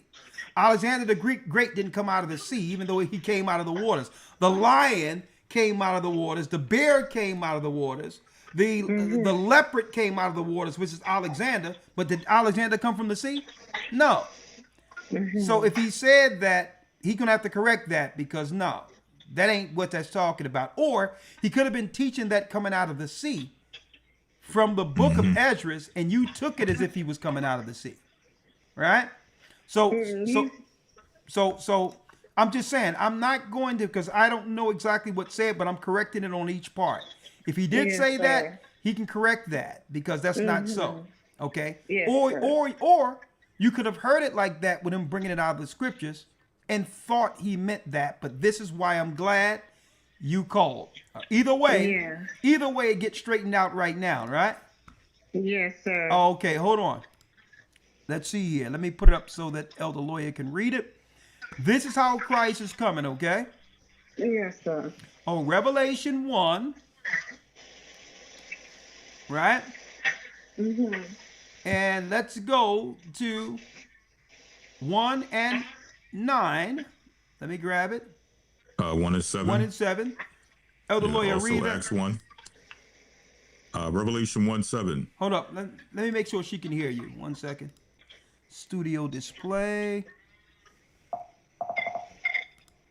Oh, that's why. Hold on, Elder Lawya. I know what I'm doing wrong. Stop. There it is. Speaker, studio display. All right, Lawya, you can speak now. Revelation 1:7. Revelation Behold. 1:7, read it. Behold, he cometh with clouds. He cometh with what? With clouds. He cometh with clouds. And every eye shall see him, and they also which pierced him. And all the kindreds of the earth shall wail because of him. Even so, Amen. So he's coming with clouds. He's coming through the clouds, right? So he's coming from the sky. Mm-hmm. You got that? Yeah. Okay, Elder Lawya, let's get Revelation. Acts 1. What you got? Acts 1. Acts 1. Now, you ready? Yes, sir. All right. Acts 1 and 9. Let's read that. The book of Acts 1 and 9. And when he had spoken these things while they beheld, he was taken up, and a cloud received him out of their sight. Come on. And while they looked steadfastly toward heaven, Towards where? as toward heaven, Toward heaven, read. as he went up, As he went up, behold, two men stood by them in white apparel, and which also said, Ye men of Galilee, why stand ye gazing up into heaven? This same Yeshua which is taken up from you into heaven shall so in like manner as you've seen him go into heaven. so he's coming back from the same way you've seen him go up. See? He's exactly. So he went into heaven. He says he's coming back that same way. Okay. Okay? Yes, sir. So that's crystal clear. So I'll ask him what was said there, and I'm sure it's what I'm saying. He probably was teaching that scripture, and it was probably assumed, but it have to be total clarity. If you're going to bring something out like that, it can't be he's coming from the sea, all right? No, that's talking about what? That was more so it's showing how Christ is going to judge the eagle. And it was more so parabolic when it came to the sea in the book in the Apocrypha, okay, in 2nd Esdras 13. All right. The same way the eagle that he was talking to wasn't an actual eagle. That was Edom. See that? So yes. So no. I know what scripture is being utilized for that, but no, he's not coming from a sea, and I hope that's cleared up. Yes, Elder, you did wonderful edifying me, and I really appreciate it. And I hope you and Elder Lawya have a blessed night. Thank you. And again, Elder Rawchaa have great classes, and sometimes people are doing all types of things. You could be cooking, you could be clinking stuff together while you're listening. A lot of dynamics can happen when you're listening over your computers. There's many times I said certain things that people heard something different and had to come back and say, did you say that? No, I didn't say that. So I'm not, I think we all know that he's coming from the cloud. But I'm glad, you know what? I'm glad that she called back and got that understanding, got that, what she had misconstrued or confused, get it understood. And I'm glad, because so many people, they'll hear something or they think they heard something and they be like, oh man, that's off. I don't know what they believe, and don't really give us an opportunity to explain. And the evil want to try to steal what was sown in their heart through a misunderstanding or something they thought they heard. So sister, I thank you for that. That was the right way of dealing with a misunderstanding. Right now, that's a misunderstanding, and I respect the way she helped with it. All right. Right. And I think Elder Rawchaa was confirmed. He was reading from 2nd Esdras 13, like we assumed. Yeah. So sister, he didn't teach it incorrect. He was reading from the Apocrypha concerning a more so a parabolic or metaphorical scenario with Christ and Esau. Well, coming from the sea, even though he's not coming from the sea, and the Bible makes it clear when you go into it and precept it what it's talking about. All right, so he was reading from Esdras, and you mistook it from him actually coming from the sea. But she still went about it the right way, though. Mm-hmm. All right, and she says that her family goes to the church and all that, but she's listening more so online. So that's another thing, right? You're listening from the outside and don't have, the foundation that we teach, and all that. But you'll get it. It's no one's fault. Hey, I'm glad you asked the question, because now, it gets edified, right? Yeah, she misunderstood it. It's fine. Well, elders, that conclude our broadcast for tonight. I was going to bring somebody in through Zoom, but we're done.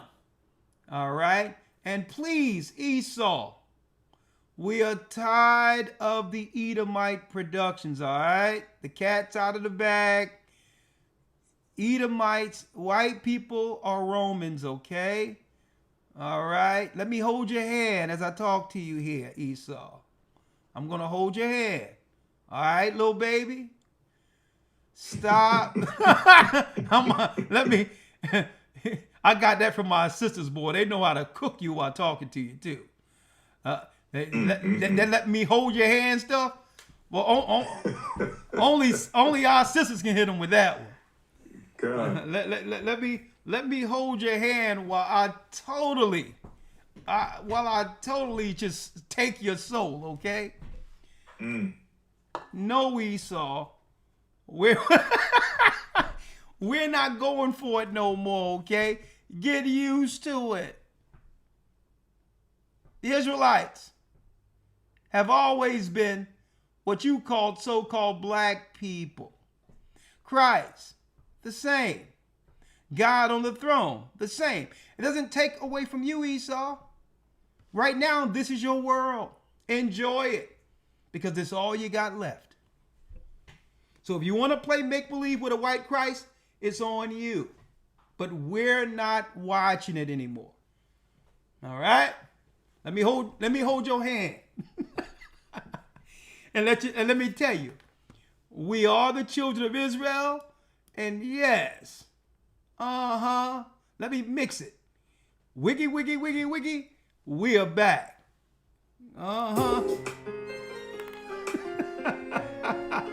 Thank you, elders. Yes, sir. Thank you. Thank you. Shalom.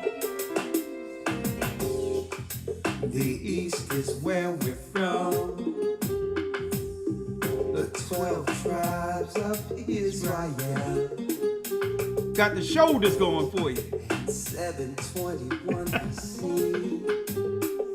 The Assyrian king, he took us down, we fell. With a great escape, we went through the Euphrates. The Lord held the water still. To a land where no mankind dwelt, we went. The 12 tribes of Israel. So we be Manasseh, the Cubans, Ephraim from Puerto Rico, and Valley from the Isles of Hawaii. The Lord is calling back Israel. Zebulon from Panama, Gad, the North American Indians, Simeon, the Dominicans, the highest gathering Israel. The Arabs and Africans told us, At gunpoint. together our wives and children then sold us. In the belly of these great ships we traveled in fear. By the rivers of Babylon we found our brothers here. Together Asher in Colombia, Reuben from Australia, Issachar, the Mexicans, highest gathering Israel, Judah, the Negroes, Benjamin, the West Indians, Levi, the Haitians, highest gathering Israel.